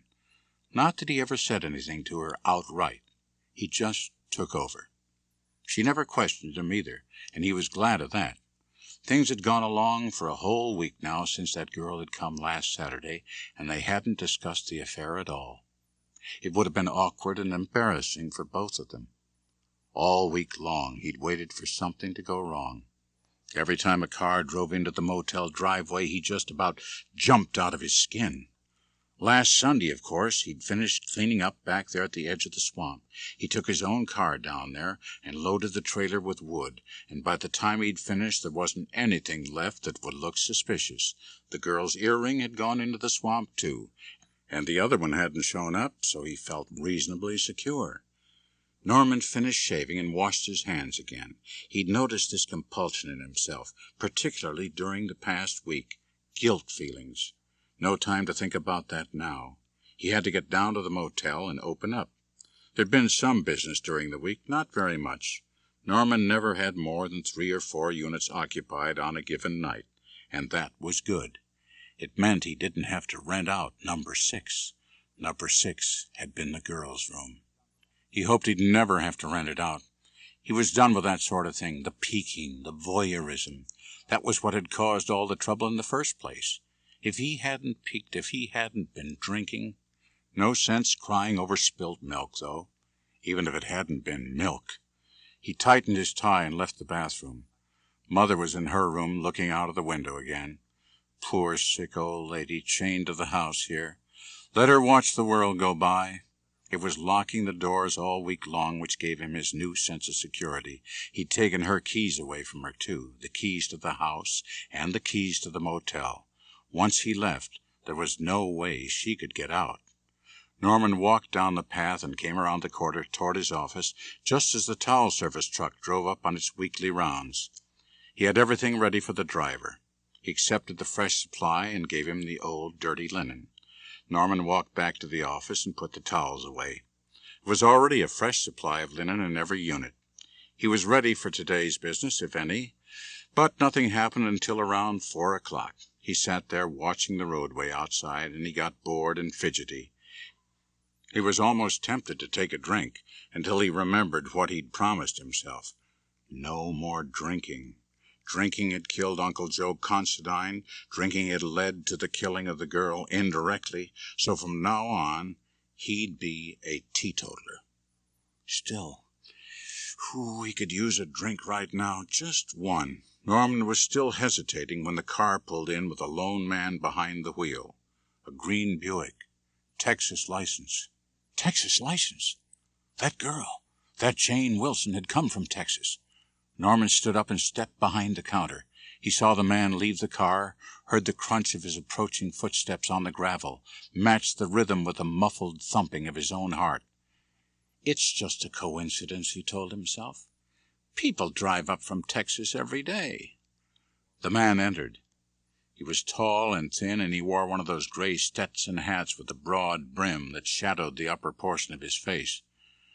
"Good evening," he said, without much of a drawl. "Good evening." Norman shifted his feet uneasily beneath the counter. "You the proprietor here?" "That's right. You like a room?" "Not exactly. I'm looking for a little information." "I'll be glad to help if I can. What is it you wanted to know?" "I'm trying to locate a girl." Norman's hands twitched. He couldn't feel them, because they were numb. He was numb all over. His heart wasn't pounding anymore. It didn't even seem to be beating. Everything was very quiet. It would be terrible if he screamed. "Her name is Crane," the man said. "Mary Crane from Fort Worth, Texas. I was wondering if she might have registered here." Norman didn't want to scream now. He wanted to laugh. He could feel his heart resume its normal functions again. It was easy to reply. "No," he said, "there hasn't been anybody by that name here." "You sure?" "Positive. We don't get too much business these days. I'm pretty good at remembering my customers. This girl would have stopped over about a week ago. Last Saturday night, say, or Sunday. Are you sure? This girl, woman I should say, is about 27. 5'5", weight around 120, dark hair, blue eyes. She drives a 1953 Plymouth sedan, a blue Tudor with a stove-in front fender on the right side." "No, I don't think I can help you." "Doesn't the description fit anyone who's been here during the past week? It's quite likely she would have registered under another name. Perhaps if you'd let me look at your register for a minute." Norman put his hand on the ledger and shook his head. "Sorry, mister. I couldn't let you do that." "Maybe this will help you change your mind." The man reached into his inside coat pocket, and for a minute Norman wondered if he was going to offer him some money. The wallet came out, but the man didn't remove any bills. Instead, he flipped it open and laid it on the counter, so Norman could read the card. "Milton Arbogast," the man said, "investigator for Parity Mutual." "You're a detective?" The man nodded. "I'm here on business, Mr. Norman Bates." "Mr. Bates, my company wants me to locate this girl, and I'd appreciate your cooperation." Norman hesitated, his hand still covering the ledger. "What's this all about? What did this girl do?" "Stolen car," Mr. Arbogast told him. "Oh." Norman was a little more relieved. For a moment he'd been afraid it was something serious, that the girl was missing or wanted for some major offense. "All right," he said, "help yourself. I just wanted to make sure you had a legitimate reason." He removed his hand. "It's legitimate, all right." But Mr. Arbogast didn't reach for the register right away. First he took an envelope out of his pocket and laid it down on the counter. Then he grabbed a ledger, turned it around, and thumbed down the list of signatures. Norman watched his blunt thumb move, saw it stop suddenly and decisively. "I thought you said something about not having any customers last Saturday or Sunday." "Well, I don't recall anyone." "How about this one? This Jane Wilson from San Antonio? She signed in on Saturday night." Oh, yeah. Come to think of it, you're right." The pounding had started up in Norman's chest again, and he knew he'd made a mistake when he pretended not to recognize the description, but it was too late now. "It's the girl, all right. This handwriting is identical." "It is? Are you sure?" Sure enough that I'm going to get a photostat made, even if it takes a court order. And that isn't all I can do if you won't start talking and tell me the truth. Why did you lie about not seeing this girl? I didn't lie, I just forgot. You said you had a good memory. Well, yes, generally. I do, only... Prove it. Mr. Arbogast lit a cigarette. In case you don't know, car theft is a federal offense. You wouldn't want to be involved as an accessory, would you? Involved? How could I be involved? A girl drives in here, takes a room, spends the night, and drives away again? How can I possibly be involved? By withholding information. Mr. Arbogast inhaled deeply. Come on now, let's have it. She came alone, she took a room, she left the next morning. She's probably 1,000 miles away by now. Probably, Mr. Arbogast smiled, but let's just take it a little slower, shall we? Maybe you can remember something. She left alone, is that it? About what time would you say? I don't know. I was asleep up at the house Sunday morning. Then you don't actually know she was alone when she left? Well, I can't prove it if that's what you mean. How about during the evening? Did she have any visitors? No? You're positive? Quite positive? Did anyone else happen to see her that night? She was the only customer. And you were on duty alone? That's right. She stayed in her room? Yes. All evening? Didn't even make a phone call? Of course not. So you're the only one who knew she was here at all? I've already told you that. What about the old lady? Did she see her? What old lady? The one up at the house in back of here. I noticed her staring out of the window when I drove in. Who's she? That's my mother. He had to admit it. There was no way out. No way out. He could explain. She's pretty feeble, but she never comes down here anymore. Then she didn't see the girl. No, she's sick. She stayed in her room when we ate supper. Mr. Arbogast wasn't casual anymore. You had supper with Mary Crane up at your house? Just coffee and sandwiches. I thought I told you. It wasn't anything. You see, she asked where she could eat, and I said Fairvale, and that's almost 20 miles away. And it was raining, so I took her up to the house with me. That's all there was to it. What did you talk about? We didn't talk about anything. I told you Mother's sick, and I didn't want to disturb her. I've told you all you wanted to know. Now get out of here. All right, Mr. Arbogast pulled down the brim of his Stetson. I'll be on my way, but first I'd like to have a word with your mother. Maybe she might have noticed something that you've forgotten. I tell you, she didn't even see the girl. Norman came around the counter. Besides, you can't talk to her. She's very ill. I forbid you to see her. Well, in that case, I'll come back with a search warrant. Mr. Arbogast lit another cigarette and threw the match into the ashtray. I'm afraid you don't understand, he said almost gently. It isn't really the car at all. You might as well have the whole story. This girl, Mary Crane, stole $40,000 in cash from a real estate firm in Fort Worth. $40,000? That's right. Skip town with the money. You can see it's serious business, and that's why everything I can find out is important. And that's why I'm going to insist on talking to your mother, with or without your permission. But I've already told you she doesn't know anything, and she's not well. She's not well at all. I promise I won't say anything to upset her. All right, Norman said. You can talk to her, but let me go up to the house first and tell her you're coming. I don't want you busting in without any explanation and getting her all excited. He moved toward the door. You wait here in case anyone drives in. Okay, Arbogast nodded, and Norman hurried out. It wasn't much of a climb up the hill, but he thought he'd never make it. Reaching the house, he unlocked the front door and climbed the stairs and went back into her room, intending to speak to her very calmly. But when he saw her just sitting there by the window, he couldn't hold it back. He began to shake, and the sobs came tearing out of his chest, the terrible sobs. And he put his head down against her skirt, and he told her. All right, Mother said. She didn't seem surprised at all. We'll take care of this. Just leave everything to me. Mother, if you just talked to him for a minute, told him you don't know anything, he'd go away then. But he'd come back. $40,000, that's a lot of money. Why didn't you tell me about it?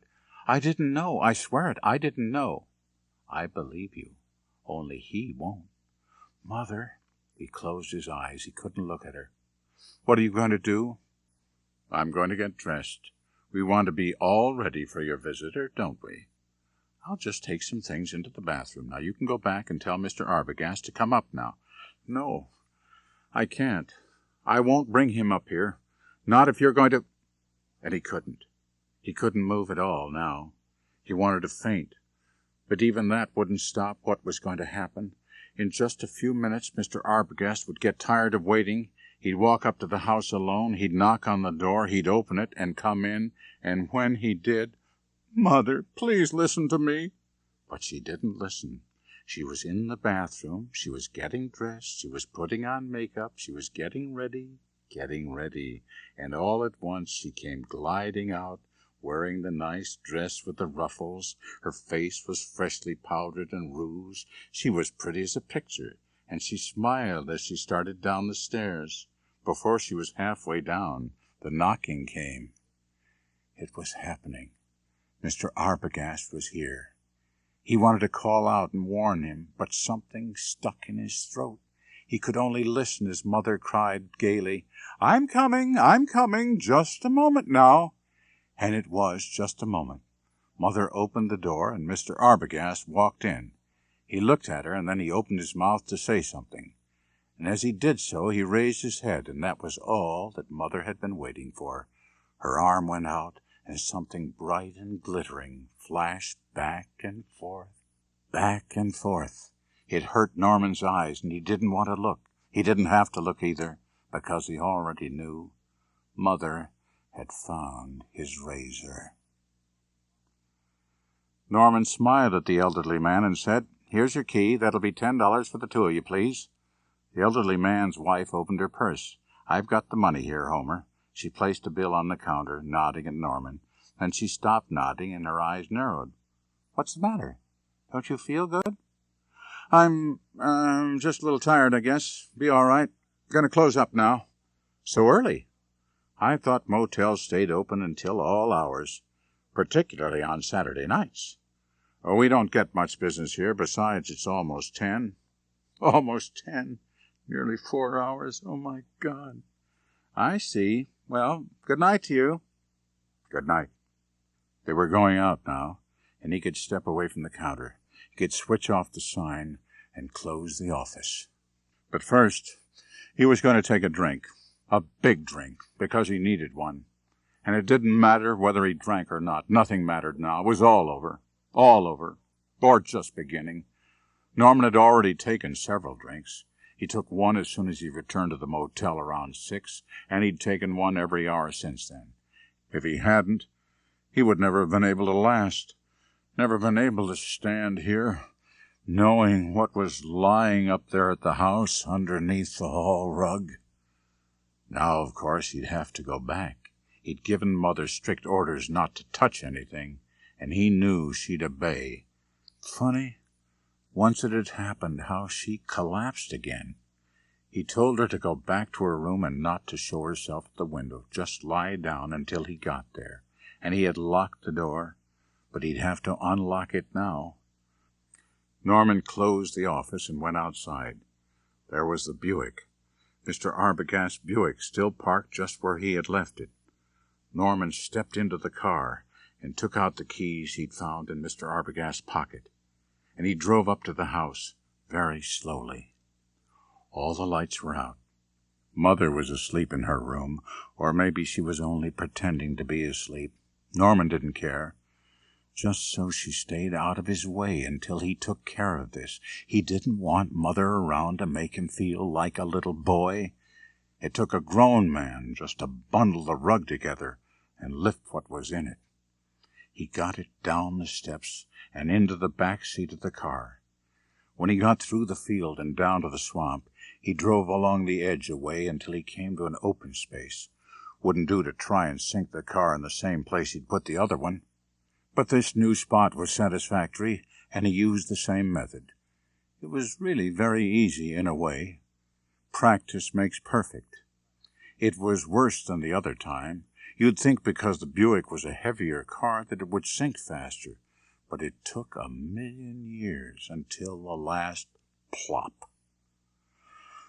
There, it was gone forever. Norman walked back through the fields slowly. Tomorrow he'd have to return with his car and the trailer, do it all over again. But that wasn't half as important as attending to another matter. Again, it was just a matter of watching out for Mother. He'd thought it all through, and the facts just had to be faced. Somebody was going to come here and inquire about that detective. It just stood to reason, that's all. The company, something or other mutual, that employed him wasn't going to let him disappear without an investigation. So, sooner or later, there'd be questions to answer. It might be several days, or even a week, the way it had been with that girl, but he knew what was coming, and this time he was going to be prepared. He had it all figured out. Just a simple little statement of fact. No special details, nothing elaborate to arouse anyone's suspicions.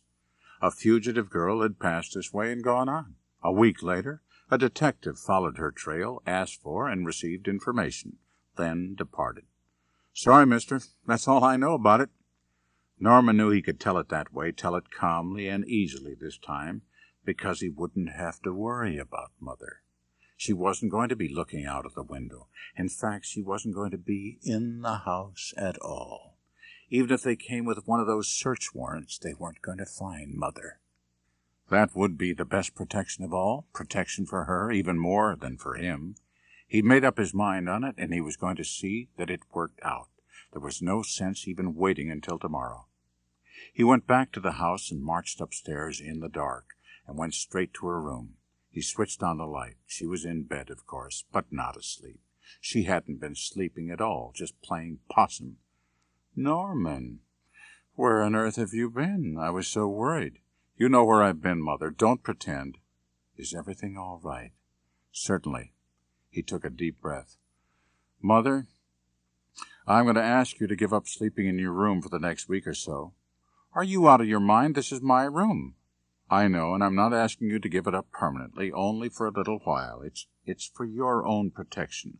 I can't afford to let anyone see you like that detective did today. I don't want anyone to start asking you questions.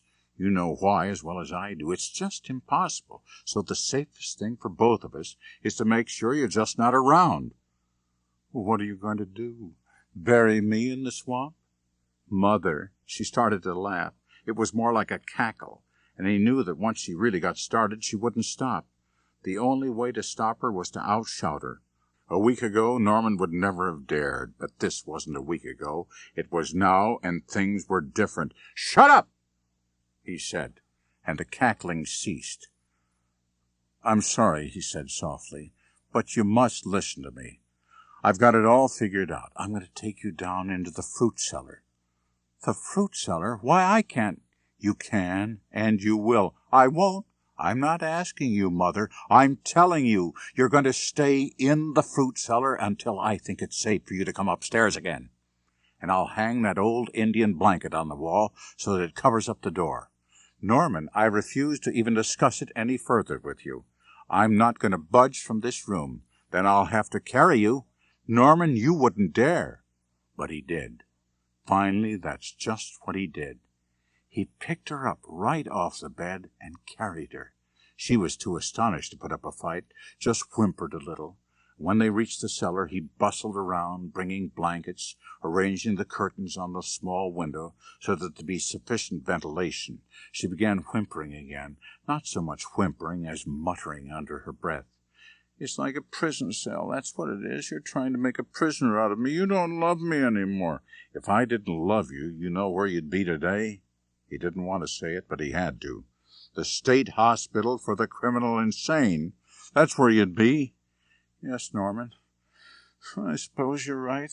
That's where I'd probably be, but I wouldn't be there alone." Norman slammed the door, locked it. Sam and Lila sat in the back room of the store waiting for Arbogast to arrive. All they heard were the sounds of Saturday night. "Sam, why doesn't he get here? It's almost 9. "You must be hungry." "It isn't that. Why doesn't he come?" "Maybe he's tied up. Maybe he found out something important." "He could at least call. He knows how worried we are." "Just be patient a little longer." "I'm sick of waiting." Lila stood up, pushed back her chair. She grasped her purse and pushed past him. "Where are you going?" Sam asked. to see that sheriff of yours right now." Sam took her arm. "Sit down," he said. "I'll phone the sheriff." She made no attempt to follow him as he walked out into the store.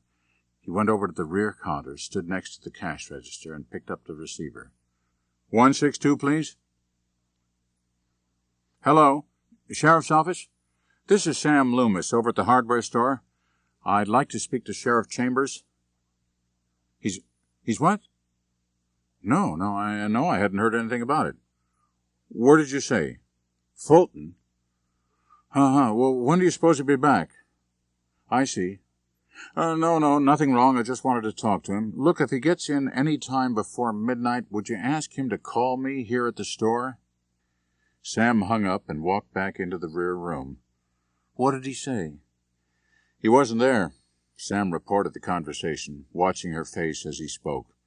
Seems somebody robbed the bank over at Fulton around supper time this evening. So what are you going to do now? Why, wait, of course. Chances are we won't be able to talk to the sheriff until tomorrow morning. But don't you even care what happens to... Well, of course I care. He cut in on her sharply, deliberately. Would it ease your mind any if I called the motel and found out what's holding Arbogast up? She nodded. Again he went back into the store. This time she accompanied him and stood waiting until he asked the operator for information. She finally located the name, Norman Bates, and found the number. Sam waited while she put the call through. Funny, he said, hanging up. Nobody answers. Then I'm going out there. No, you're not. He put his hand on her shoulder. I'm going out. You wait right here in case Arbogast comes in. Sam, what do you think happened? I'll tell you when I get back. Now you just relax. It shouldn't take me any more than 3/4 of an hour. And it didn't because Sam drove fast. In exactly 42 minutes, he unlocked the front door, came into the store again. Lila was waiting for him. Well, she asked. Funny, the place was closed up. No lights in the office, no lights in the house behind the motel. I went up there and banged on the door for 5 minutes straight, and nothing happened. What about Mr. Arbogast? His car wasn't there. Sam, I can't take much more of this. I've got to know. You've got to eat, too. He displayed a bulging paper bag. By the time they'd finished eating, it was after 11. Look, Sam said, why don't you go back to the hotel and get some rest? If anyone calls or comes in, I'll phone you. No sense in both of us sitting around like this. But, now come on, worrying isn't going to help. Chances are I figured it right. Arbogast has located Mary, and we'll get the news by morning. Good news. But there was no good news on Sunday morning. By 9 o'clock, Lila was rattling the front door of the hardware store. Hear anything, she asked, and when Sam shook his head, she frowned. Well, I found out something. Arbogast checked out over at the hotel yesterday morning, even before he started to look around. Sam didn't say anything. He picked up his hat and walked out of the store with her. The courthouse itself was closed, but the sheriff's office was over in the annex. Old Peterson was doing duty at the outer desk all alone. Morning, Sam. Good morning, Mr. Peterson. Sheriff around? Nope. Where is he? Well, he got in pretty late last night, early this morning, I should say. Did you give him my message? The old man hesitated. Oh, I guess I forgot all this excitement around here. He wiped his mouth. Of course, I intended to today when he comes in. What time will that be? Right after lunch, I guess. Sunday mornings he's over to church. What church? First Baptist? Thanks. You wouldn't go pulling him out of... Sam turned away without answering. Lila's high heels clattered hollowly behind him in the hall. But it turned out that they didn't have to interrupt Sheriff Chambers at his devotions. As they turned down the side street, it was apparent that the services had just ended. People were beginning to emerge from the steepled structure. There he is, Sam muttered. Come on. He led her over to a couple who stood near the curbing. Hold on a minute, Sheriff, said Sam. I'd like to talk to you. Sam Loomis, how are you? Sheriff Chambers held out a large red hand. Ma, you know Sam here. I'd like you to meet Lila Crane. Miss Crane is visiting here from Fort Worth. Pleased to meet you. Say, you aren't the one old Sam keeps talking about, are you? Never let on you were so pretty. It's my sister that you're thinking of," Lila told him. "That's why we're here to see you." "Well, I wonder if we could go over to your office for a minute," Sam broke in. "Then we can explain the situation." "Sure, why not?"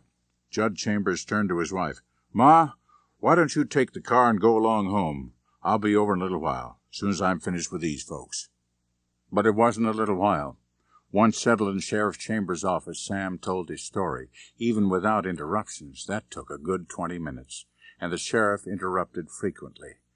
"Now, let me get this straight here," he said at the conclusion. "This fella who came to you, this Arbogast, why didn't he check with me?" "No, I already explained that. He was hoping to avoid going to the authorities." "You say he showed you his credentials?" "Yes," Lila nodded. "He was a licensed investigator for the insurance firm, and he managed to trace my sister all the way up here to that motel, and that's why we're so worried now, because he never came back, the way he said he would." "But he wasn't at the motel when you drove out there." The question was addressed to Sam, and he answered it.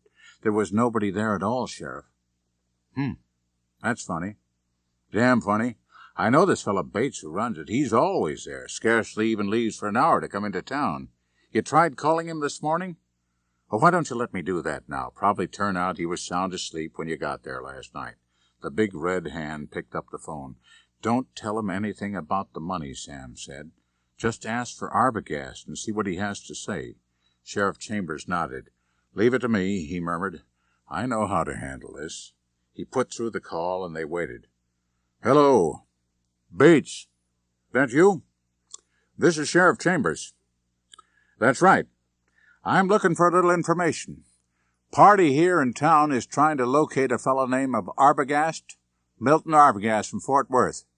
He's a special investigator or something with a firm called Parity Mutual." "He what?" "Oh, he did. When was that?" "I see. What did he have to say?" "No, it's all right. It's all right. You can tell me. I already know about it." "Yeah. What's that again?" "Yeah. Yeah. And then he left, eh? Did he say where he was going?" Oh, you think so? Sure. No, that's all. No, there's no trouble. Thanks for the information, Bates." He hung up and swiveled around to face him. "Looks like your man headed for Chicago," he said. "Chicago?" Sheriff Chambers nodded. "Sure, that's where the girl said she was going, and your friend Arbogast sounds like a pretty smooth operator to me." "What do you mean? What did this man Bates tell you just now?" Lila leaned forward. "The same thing Arbogast told you yesterday evening when he called in from there. According to Bates, Arbogast was certain this was the girl. Even checked her handwriting. Her description, the car, everything fitted. Not only that, once he heard about Chicago, Bates said he took off from there like a bat out of hell." "But that's ridiculous. She has a weak start. If she was going there at all, that is, and he'd never find her in Chicago." "Maybe he knew where to look. Maybe he didn't even tell you two all he'd found out about your sister and her plans." "What else could he know that we don't?" "Never can tell about these smart operators." "Are you trying to say that Mr. Arbogast was a crook?" "All I'm saying is that 40,000 in cash is a lot of money, and if Arbogast didn't show up here again, it means he had something figured out." "Now, wait a minute, Sheriff," Sam said.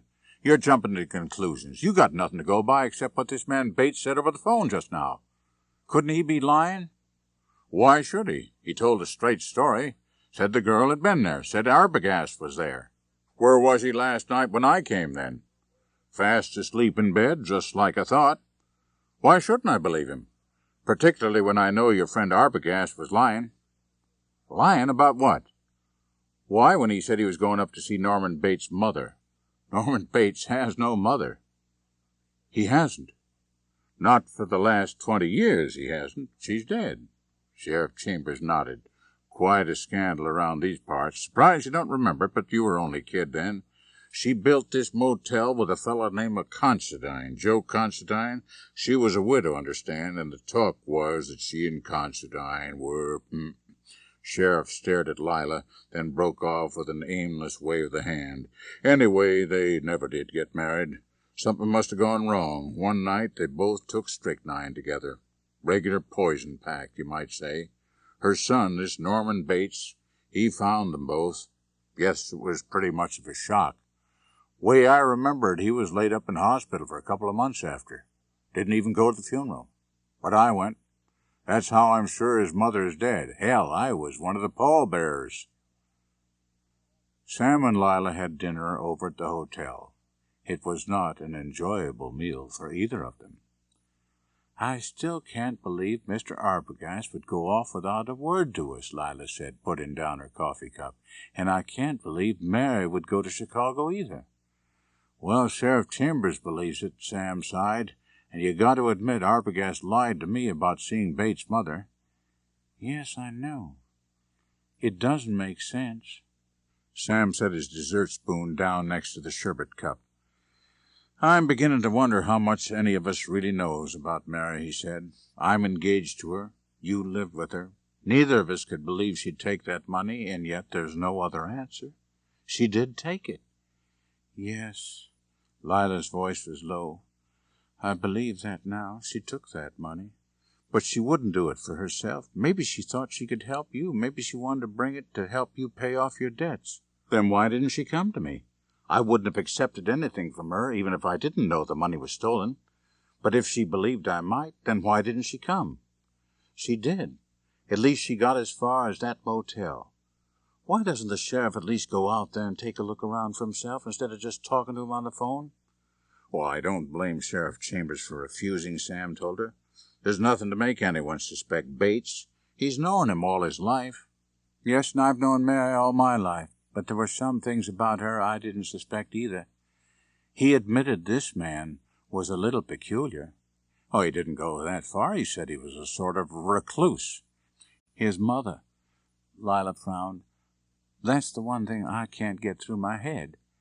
If Arbogast wanted to lie, why should he lie about a thing like that? In fact, if he was planning to run off, then why did he bother to call up at all? She hesitated and looked at Sam. I'm beginning to get an idea. What's up? Sam, just what did Arbogast say there at the last when he called you? About seeing Bates' mother? Well, he said that he'd noticed her sitting at the bedroom window when he drove in. Maybe he wasn't lying. But he had to be. Mrs. Bates is dead, you heard what the sheriff said. Maybe it was Bates who lied. Perhaps Arbogast merely assumed that the woman was Bates' mother, and when he spoke of it, Bates said yes. He said she was sick and nobody could see her, but Arbogast insisted. Isn't that what he told you? Well, that's right, but I still don't see... No, you don't, but Arbogast did. The point is, he saw somebody sitting in the window when he drove in, and maybe that somebody was Mary. Lila, you don't think that... I don't know what to think, but why not? The trail ends there at the motel. 2 people are missing. Isn't that enough? Isn't that enough for me, as Mary's sister, to go to the sheriff and insist that he make a thorough investigation? Come on, said Sam. Let's get going. They found Sheriff Chambers at his house finishing dinner. He chewed on a toothpick while he listened to Lila's story. I don't know, he said. You'd have to be the one to sign the complaint. I'll sign anything you want just so you go out there and look around. All right. Let's go over to the office and I'll let you sign. But if you ask me, it's a waste of time. Norman Bates is no murderer. The word emerged just like any other word and died away. Sam heard it, and Lila heard it. It stayed with them as they drove over to the courthouse annex with Sheriff Chambers. It stayed with them after the sheriff drove away, out to the motel. He'd refused to take either of them along, told them to wait. It was late afternoon when he returned. He came in alone, giving them a look in which disgust and relief were equally compounded. Just what I told you, he said. False alarm. What did you... Hold your horses, young lady. Give me a chance to sit down. I'll tell you all about it. Went straight out there and didn't run into any trouble at all. Bates, he was down in the woods behind the house getting himself some kindling. I never even had to show the warrant. He was as nice as pie. Told me to go look around for myself. Even gave me the keys to the motel. And did you look? Of course I did. I went into every unit of the motel. And I covered that house of his from top to bottom. Didn't find a soul, didn't find anything, because there's nobody there.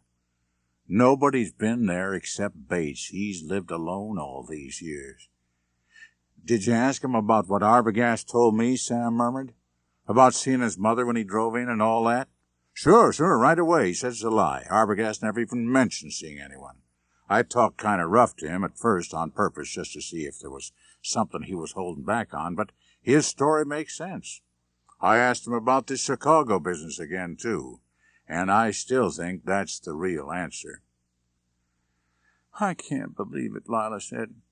Why would Mr. Arbogast make up that unnecessary excuse about seeing Bates' mother? You'll have to ask him the next time you see him, Sheriff Chambers told her. Anyway, I've done all I can. What would you advise me to do now? Why, check this fellow Arbogast's home office, see if they know anything. I guess you're right. Lila stood up. Well, thank you for all your trouble. I'm sorry to be such a bother. That's what I'm here for. Right, Sam? Right, Sam answered. He turned to Lila. Shall we go now? You look into this Chicago business, the big man called after them. So long now. Then they were out on the sidewalk. Want to come back to my place? Sam suggested. The girl shook her head. The hotel? No. Where would you like to go then? I don't know about you, Lila said, but I'm going out to that motel. Norman knew they were coming, even before he saw them driving in. He'd known it ever since last night when he lay in bed and listened to the stranger pound on the door. He'd known then that this wouldn't be the end of it, and it wasn't.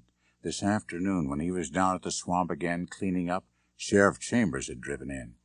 It gave Norman quite a start. Seeing the sheriff again after all these years, seeing him now was like having the same nightmare all over. But people do have the same nightmare again and again, and the important thing to remember was that Norman had fooled the sheriff the first time when everything had been much harder.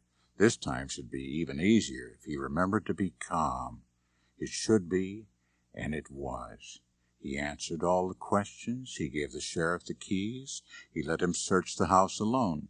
Sheriff wasn't even looking for Mother. He thought she was dead and buried. How he'd fooled him the first time. Yes, and he fooled him just as easily again, because the sheriff came back and he hadn't noticed a thing. He asked Norman some more questions about the girl and Arbogast and going to Chicago. Norman was tempted to invent a little more, but on second thought he realized it wouldn't be wise. It was better to just stick to what he'd already made up. The sheriff believed that. He almost apologized before he went away, so that part was settled. But Norman knew there'd be more. Sheriff Chambers hadn't come out here just on his own initiative. It meant somebody else knew about Arbogast and the girl. They got Sheriff Chambers to call, and the next step would be to come out themselves. It was inevitable. Inevitable. If they came here again, he'd have to face them. But meanwhile, he had to do something about the way his heart pounded. He sat there in the office all alone. It was beginning to cloud up again, and if the storm came, he needn't expect any business this evening, so one drink wouldn't hurt. Not if it made his heart calm down again. Norman found the bottle in the cubbyhole under the counter. The first drink didn't really help, but the second one did the trick. He was quite relaxed now. He could even take a third one if he wanted to, and then he wanted to very much because he saw the car drive up. It had nothing to distinguish it from any other car, no out-of-state license or anything like that, but Norman knew right away that they were here. The man was ordinary-looking, and for a moment Norman wondered if he hadn't made a mistake. But then he saw the girl. He saw the girl, and he tilted the bottle up, tilted it up to take a hasty swallow and to hide her face at the same time, because it was the girl. She'd come back out of the swamp. No, she couldn't. That wasn't the answer. It couldn't be. Look at her again. Now, in the light. Her hair wasn't the same color at all, really. It was brownish blonde, and she wasn't as heavy. But she looked enough like the girl to be her sister. Yes, of course, that must be who she was, and it explained everything. This Jane Wilson, or whatever her real name was, had to run away with that money. The detective came after her, and now her sister.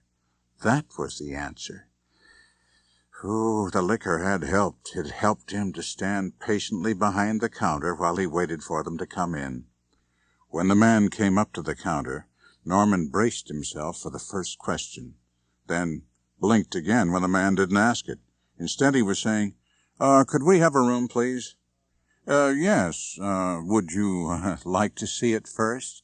No, that's not necessary. We're anxious to get into some clean clothes. It was a lie. Their clothing was fresh. But Norman smiled. All right. It's $10 double, if you'll just sign here and pay me now. He pushed the register forward. The man hesitated for a moment, then scribbled. Norman had had long practice when it came to reading names upside down. Mr. and Mrs. Sam Wright, Independence, Missouri. The girl was staring at the register now, not at the name the man had written, but at another one up on top of the page, her sister's name, Jane Wilson, or whatever it was. She didn't think he noticed when she squeezed the man's arm, but he did. I'll give you number 1, Norman said. Where's that? The girl asked. Down at the end. How about number 6? Number 6, Norman remembered now. He'd written it down, as he always did after each signature. Number 6 had been the room he'd given the sister, of course. She'd noticed. Number 6 is up at this end, he said, but you wouldn't want that. The fan's broken. Oh, we won't need a fan. Storm's coming up. It'll cool off in a hurry. Liar. Besides, 6 is our lucky number. We were married on the 6th of this month. Dirty, filthy liar. Norman shrugged. All right, he said. And it was all right. Now that he thought it over, it was even better than all right, because if that's the way the liars were going to play it, if they weren't going to come out with any questions but just sneak around, then number 6 was ideal. He didn't have to worry about them finding anything in there, and he could keep an eye on them. Yes, he could keep an eye on them. Perfect. So he took the key and he escorted them next door to number 6. He opened the door and they stepped in. Oh, will there be anything else? He asked. No, we're all right now, thank you. Norman closed the door. He went back to the office and he took another drink. Then he tilted the license in its frame and stared through the crack into the bathroom of number 6. They weren't occupying it, of course. They were in the bedroom beyond. But he could hear them moving around, and once in a while he caught muffled phrases of their conversation. The two of them were searching for something. What it was he couldn't imagine. Judging from what he'd overheard, they weren't even sure themselves. It would help if we knew what we were looking for, the man's voice. And then the girls. If anything happened, there'd be something he overlooked, I'm sure of it. Crime laboratories you read about, always little clues. Man's voice again. But we're not detectives, I still think. Better talk to him. Come right out. Frighten him into admitting. Norman smiled. They weren't going to frighten him into anything, any more than they were going to find anything. Her voice coming closer now. Understand? If we could only find something to go on, then we'd be able to scare him so that he'd talk. She was walking into the bathroom now, and he was following her. With any kind of evidence at all, we could make the sheriff come out. The state police do that kind of laboratory work, don't they? The man was standing in the doorway of the bathroom, watching her as she examined the sink. Look how clean everything is. I tell you, we'd better talk to him. It's our only chance. She had stepped out of Norman's field of vision. She was looking into the shower stall now. He could hear the curtain swishing back. Not a sign. Norman wanted to laugh out loud. Of course it wasn't a sign. He waited for her to step out of the shower stall, but she didn't reappear. Instead, he heard a sudden, thumping noise. What are you doing? It was the man who asked the question, but Norman echoed it. What was she doing? Just reaching around back in here behind the stall. You never know. Sam! Look! I found something. She was standing in front of the mirror again, holding something in her hand. What was it? What had that little bitch found? Sam, it's an earring. One of Mary's earrings. Are you sure? No, it couldn't be the other earring. It couldn't be. Of course it's one of hers. I ought to know. I gave them to her myself for her birthday last year. She must have knocked it off when she was taking her shower, and it fell over in the back of the stall. Unless something else Sam, what's the matter? I'm afraid something did happen, Lila.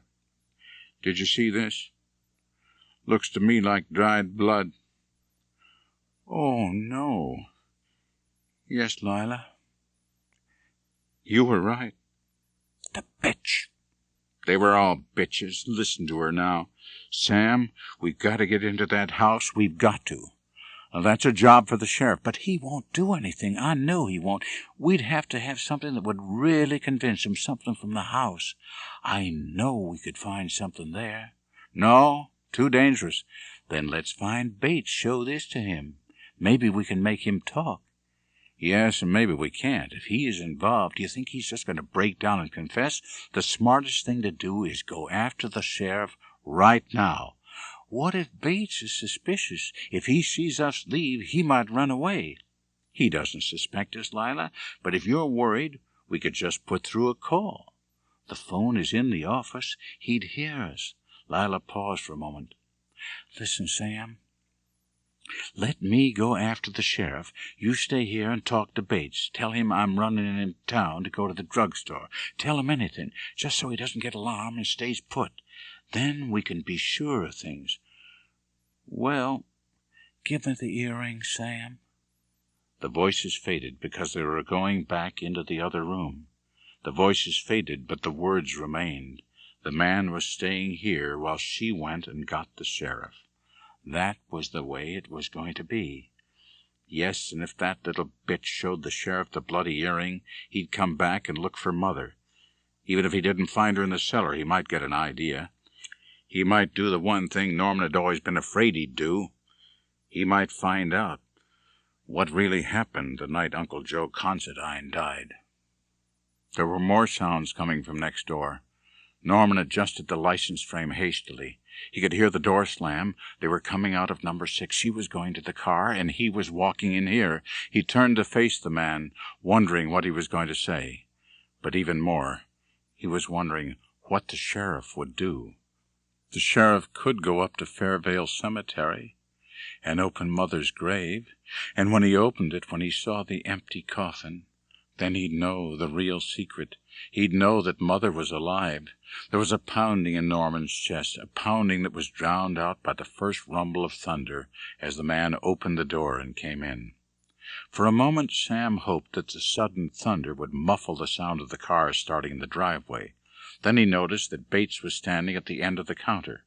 From that position he could see the entire driveway and a quarter of a mile up the road, so there was no point, no sense trying to ignore Lila's departure. "Mind if I come in for a few minutes?" Sam asked. "Wife's taking a little ride into town. She's fresh out of cigarettes." "Too bad she has to go all that way. Looks as if it's going to be raining pretty hard in a few minutes," Bates answered. "Get much rain around here?" Sam sat down on the arm of a battered sofa. "Quite a bit," Bates nodded vaguely. "We get all kinds of things around here." What did he mean by that remark? Suddenly Sam caught the telltale whiff of alcohol, and at the same moment he noticed the bottle standing at the edge of the counter. Bates was a little bit drunk. "Care for a drink?" he was asking. "Just about to pour a little one for myself when you came in." Sam hesitated. "Well, find your glass. There's one under here someplace." He went behind the counter, emerging holding a shot glass. He filled the shot glass, pushed it forward on the counter. Sam rose and walked over to it. It was getting quite dark, but Bates made no movement to switch on any lights. "Go ahead, take your drink and sit down," Bates said. "Don't worry about me. I like to stand here." Sam returned to the sofa. He glanced at his watch. Lila had been gone about 8 minutes now. Even in this rain she'd get to Fairvale in less than 20, then 10 minutes to find the sheriff, or say 15, just to be on the safe side, 20 minutes more to return. Still, it would be better than 3/4 of an hour. That was a long time to stall. What could he talk about? "Must get pretty lonesome out here sometimes," Sam said. "That's right." Bottle thumped down on the counter. "Pretty lonesome. But interesting, too, in a way, I suppose. I bet you get to see all kinds of people in a spot like this." They come and go." Bates moved around the counter, carrying the bottle. "Here, let me fill up your glass." I really shouldn't." "Won't hurt you. I'm not going to tell your wife." Bates chuckled. "Besides, I don't like to drink alone." He poured, then retreated behind the counter. Looking at this man, listening to him, Sam was beginning to feel slightly ashamed. He's so damned ordinary. It was hard to imagine him being mixed up in something like this. Sam remembered that he was supposed to be talking. It wouldn't do to just sit here. "You were right," he murmured. "It's raining pretty hard." "I like the sound of rain," Bates said. "I like the way it comes down hard. It's exciting." "Never thought of it that way. Guess you can use a little excitement around here." "I don't know. We get our share." "We? I thought you said you live alone here." "I said I operate the motel alone, but it belongs to both of us, my mother and me." Sam almost choked on the whiskey. He lowered the glass, clenching it tightly in his fist. "I didn't know." "Course not. How could you?" "Nobody does. That's because she always stays in the house. She has to stay there. You see, most people think she's dead." The voice was calm. Sam couldn't see Bates' face in the dimness now, but he knew it was calm, too. "Actually, there is excitement around here after all, like there was 20 years ago when Mother and Uncle Joe Considine drank the poison. I called the sheriff, and he came out and found them. Mother left a note explaining everything. They had an inquest, but I didn't go to it. I was sick, very sick. They took me to the hospital. I was in the hospital a long time. Almost too long to do any good when I got out. But I managed." "Here," Bates said, "let me pour you another." "Not yet. I insist." He was coming around the counter now, and his shadowy bulk loomed over Sam. He reached for Sam's glass. Sam drew back. "First, tell me the rest," he said quickly. Bates halted. "Oh, yes. I brought Mother back home with me. That was the exciting part, you see, going out to the cemetery at night and digging up the grave. She'd been shut up in that coffin for such a long time that at first I thought she was really dead. But she wasn't, of course. It was only a trance state. Really, that's what we call suspended animation. I knew how to revive her. There are ways, you know, even if some people call it magic." "Magic? It's just a label, you know."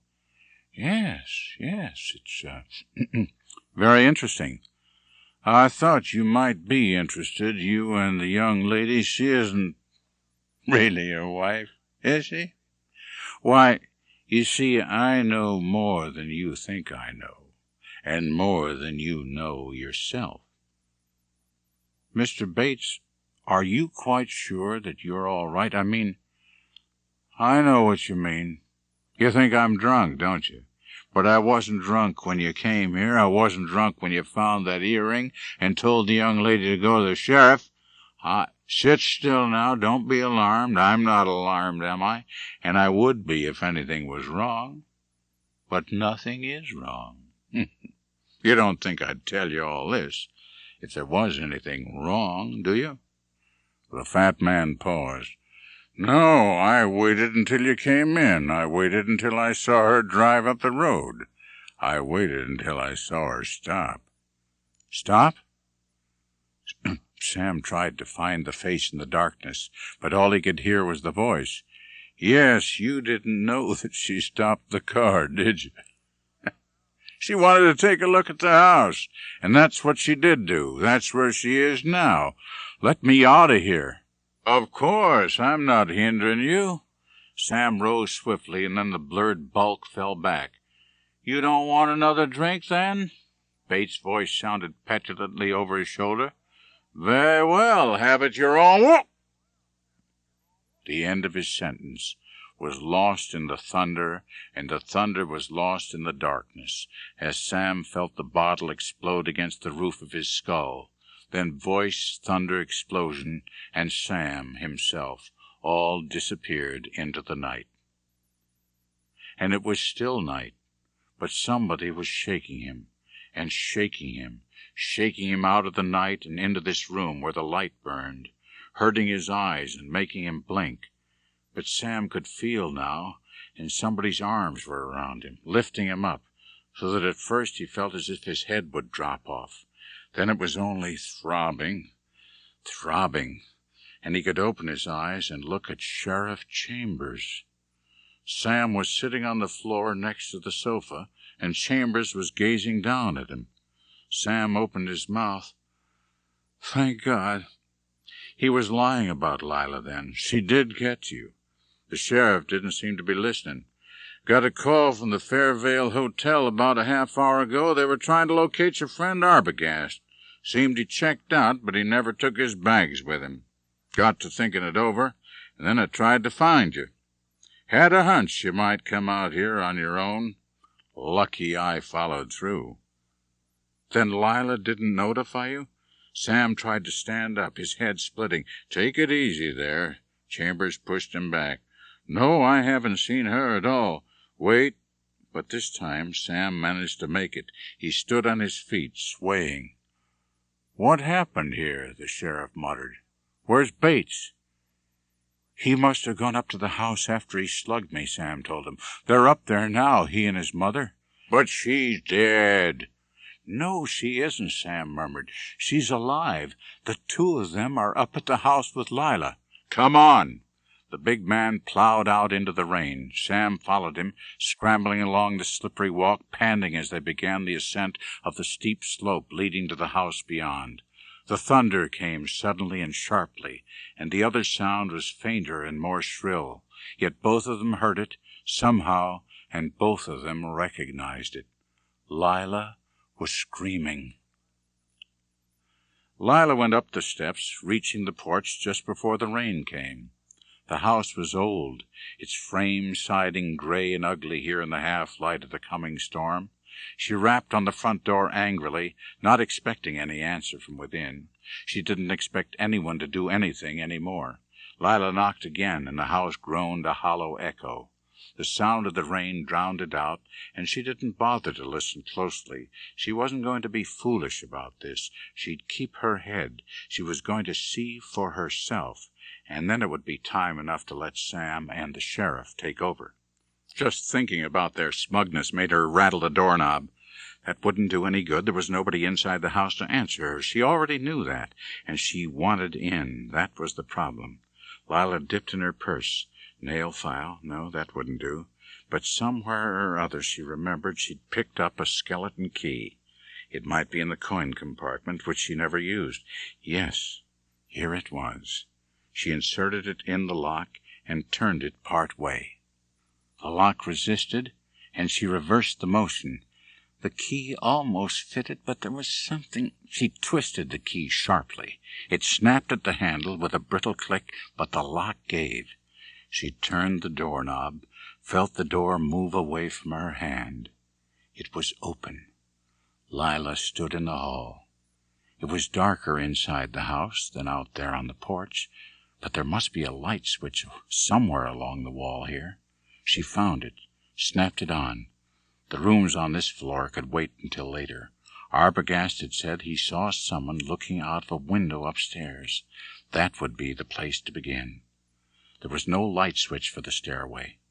Lila went up slowly, groping along the banister. As she reached the landing, the thunder came. Lila gave an involuntary shudder, then relaxed. Certainly there was nothing about an empty house like this to frighten anybody. And now she could turn on the light here in the upstairs hall. She had her choice of 3 doors to enter. The first led to the bathroom. Lila had never seen such a place, except in a museum. No, she corrected herself. They don't have bathroom exhibits in museums, but they should have had this one. Lila chose the second door, switched on the light. It was obviously Bates' bedroom, singularly small, singularly cramped, with a low cot more suitable for a little boy than a grown man. There was a bureau over in the corner next to the closet. She had no compunctions about searching the drawers. The top one contained neckties and handkerchiefs, most of them soiled. The second drawer contained shirts. The third held socks and underwear. The bottom drawer was filled with white, shapeless garments, which she finally and almost incredulously identified as nightgowns. Nothing remained now except the closet and the 2 large bookshelves in the corner. She disposed of the closet quickly. It contained 2 suits on hangers, a jacket, an overcoat, a pair of soiled and paint-spotted trousers. The bookshelves now. Here Lila found herself pausing, puzzling, then peering in perplexity at the incongruous contents of Norman Bates' library. A new model of the universe, extension of consciousness, the witch cult in Western Europe, dimension and being, and here, on the bottom shelf, a nondescript assortment of untitled volumes poorly bound. Lila pulled one out at random and opened it. The illustration that leaped out at her was almost pathologically pornographic. She replaced the volume hastily and stood up.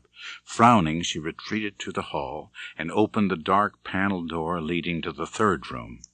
For a moment she stood there, staring into the dimness, inhaling a musty, mingled odor of stale perfume and what?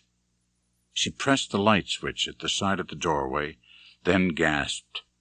This was the front bedroom, no doubt of it, and the sheriff had said something about how Bates had kept it unchanged since his mother's death. But Lila wasn't quite prepared for the actuality. She wasn't quite prepared to step bodily into another era. And yet she found herself there, back in the world as it had been long before she was born.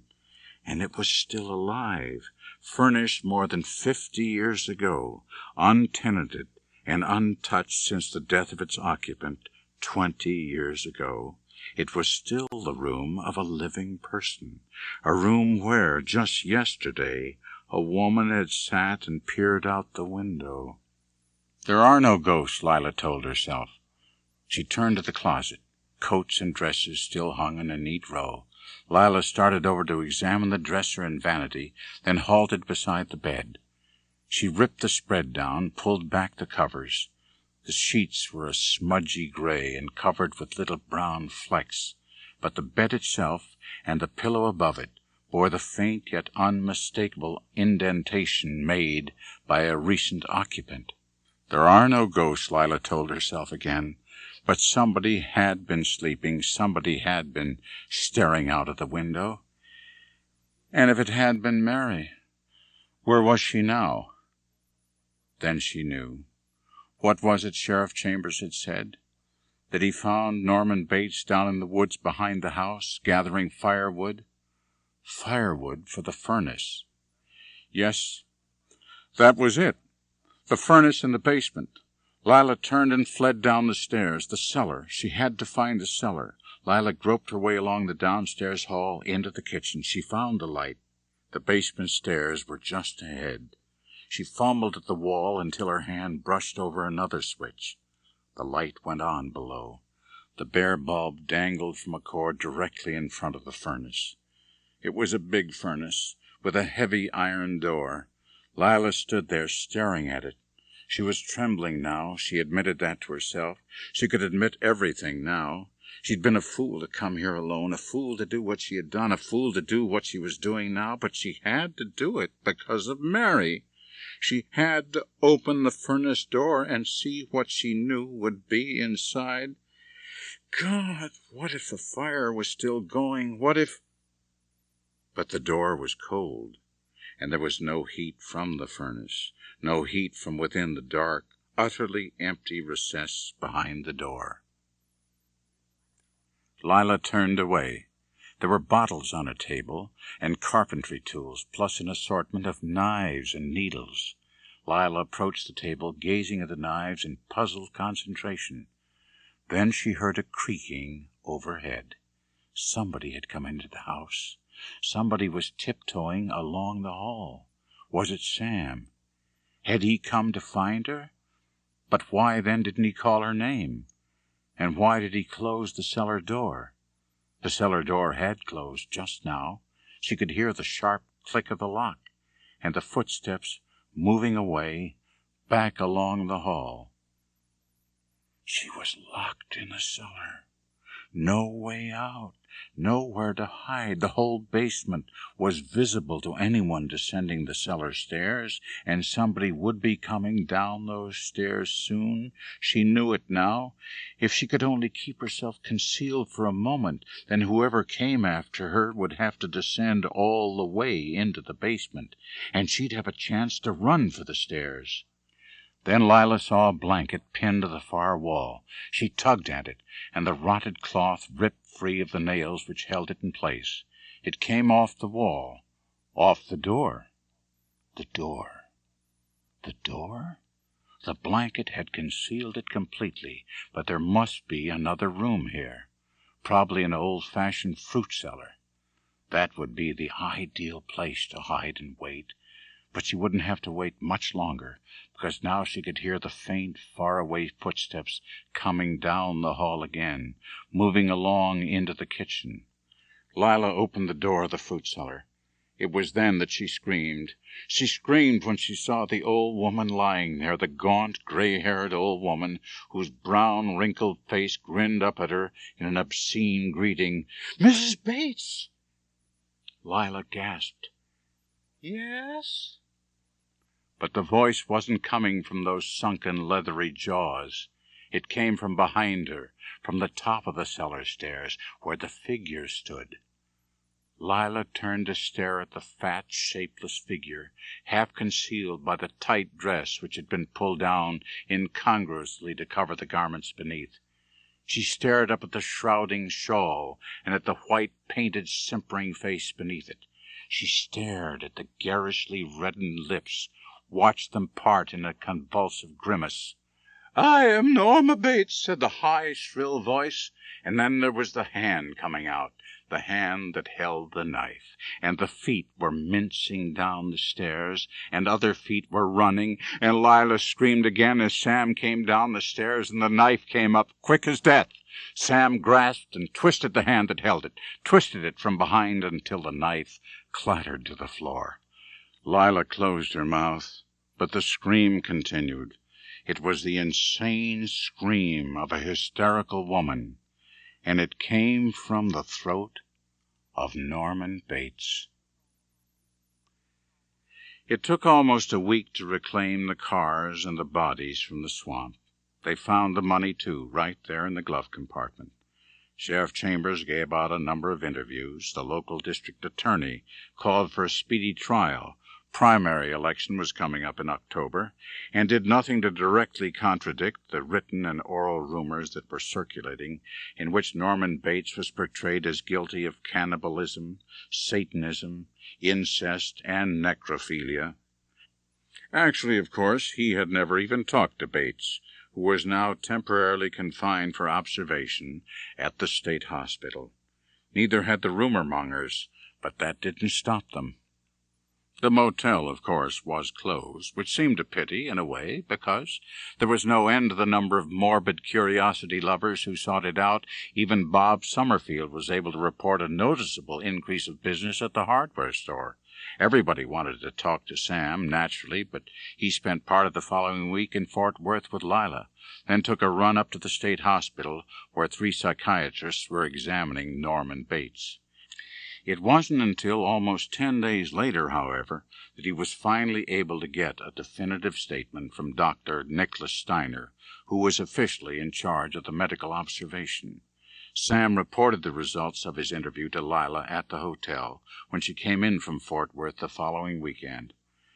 "We'll probably never know everything that happened," Sam told her, "and as for the reasons, Dr. Steiner told me himself that it was mostly a matter of making an educated guess.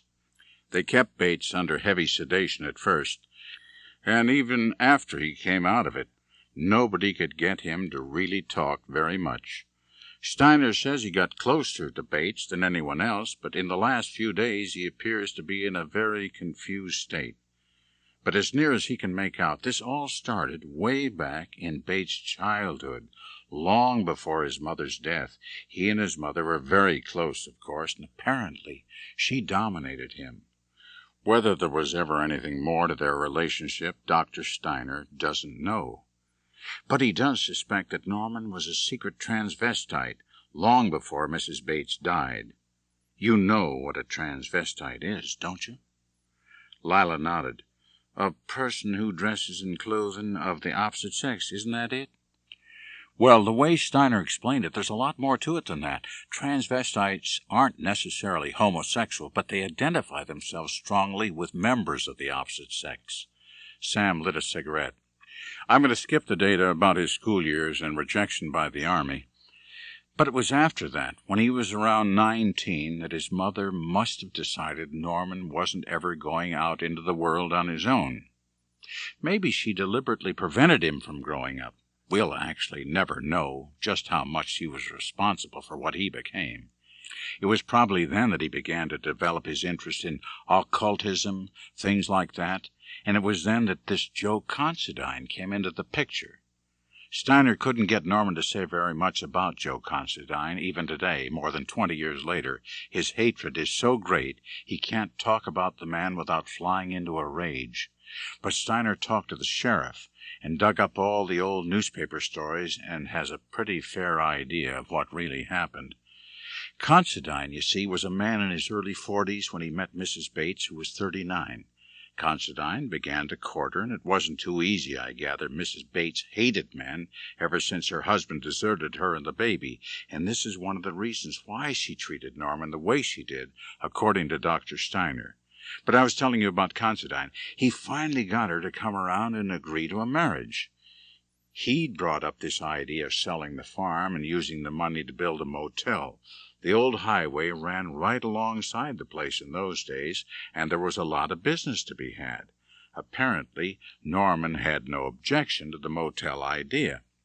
The plan went through without a hitch, and for the first 3 months he and his mother ran this new place together. It was then and only then that his mother told him that she and Considine were going to be married. "And that set him off?" Lila asked. Sam ground out his cigarette in the ashtray. It was a good excuse for him to turn away as he answered, "Not exactly according to what Dr. Steiner found out. It seems the announcement was made under rather embarrassing circumstances after Norman had walked in on his mother and Considine together in the upstairs bedroom. We do know what happened as a result. Norman poisoned his mother and Considine with strychnine. He used some kind of rat poison, served it to them with their coffee. The victims usually die from asphyxiation when the chest muscles stiffen. Norman must have watched it all, and it was too much to bear. It was when he was writing the suicide note that Dr. Steiner thinks it happened. He had planned the note, of course, and knew how to imitate his mother's handwriting perfectly. Dr. Steiner says the wording of the note itself would be enough to tip off anyone that something was wrong. But nobody noticed, any more than they noticed what really happened to Norman after he finished the note and phoned the sheriff to come out. They knew at the time that he was hysterical from shock and excitement. What they didn't know is that while writing the note, he'd changed. Apparently, now that it was all over, he couldn't stand the loss of his mother. He wanted her back. As he wrote the note in her handwriting, addressed to himself, he literally changed his mind, and Norman, or a part of him, became his mother. Dr. Steiner says these cases are more frequent than you'd think. particularly when the personality is already unstable, as Norman's was, and the grief set him off. His reaction was so severe nobody even thought to question the suicide pact. Both Considine and his mother were in their graves long before Norman was discharged from the hospital. And that's when he dug her up, Lila frowned. Apparently he did so within a few months at most. He had this taxidermy hobby, and he knew what he'd have to do. But I don't understand. If he thought he was his mother, then... It isn't quite that simple. According to Steiner, Bates was now a multiple personality with at least 3 facets. There was Norman, the little boy who needed his mother, then Norma, the mother who could not be allowed to die. The third aspect might be called Normal, the adult Norman Bates, who had to go through the daily routine of living and conceal the existence of the other personalities from the world. But the adult Norman Bates, you see, kept control well enough so that he was discharged from the hospital. He went back to run the motel, and it was then that he felt the strain. What weighed on him most as an adult personality was the guilty knowledge of his mother's death. Preserving her room was not enough. He wanted to preserve her, too. Preserve her physically, so that the illusion of her living presence would suppress the guilt feelings. So he brought her back, actually brought her back from the grave and gave her a new life. He put her to bed at night, dressed her, and took her down into the house by day. Naturally, he concealed all this from outsiders, and he did it well. Arbogast must have seen the figure placed in the upstairs window, but there's no proof that anyone else did in all those years. Then the horror wasn't in the house, Lila murmured. It was in his head. Steiner says the relationship was like that of a ventriloquist and his dummy. Mother and little Norman must have carried on regular conversations, and the adult Norman Bates probably rationalized the situation. He was leading 3 lives at once, and the point is, he was getting away with it until... Sam hesitated, but Lila finished the sentence for him. Until Mary came along, and something happened, and he killed her. Mother killed her, Sam said. Norma killed your sister. Dr. Steiner is sure that whenever a crisis arose, Norma became the dominant personality. Bates would start drinking and then black out while she took over. During the blackouts, of course, he'd dress up in her clothing. Afterward, he'd hide her image away because in his mind she was the real murderer and had to be protected. Then Steiner is quite sure he's insane?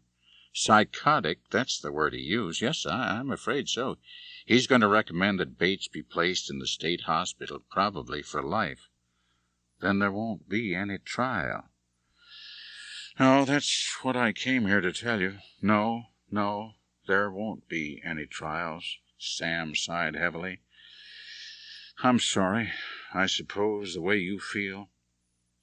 I'm glad, Lila said slowly. It's better this way. Funny how differently things work out in real life.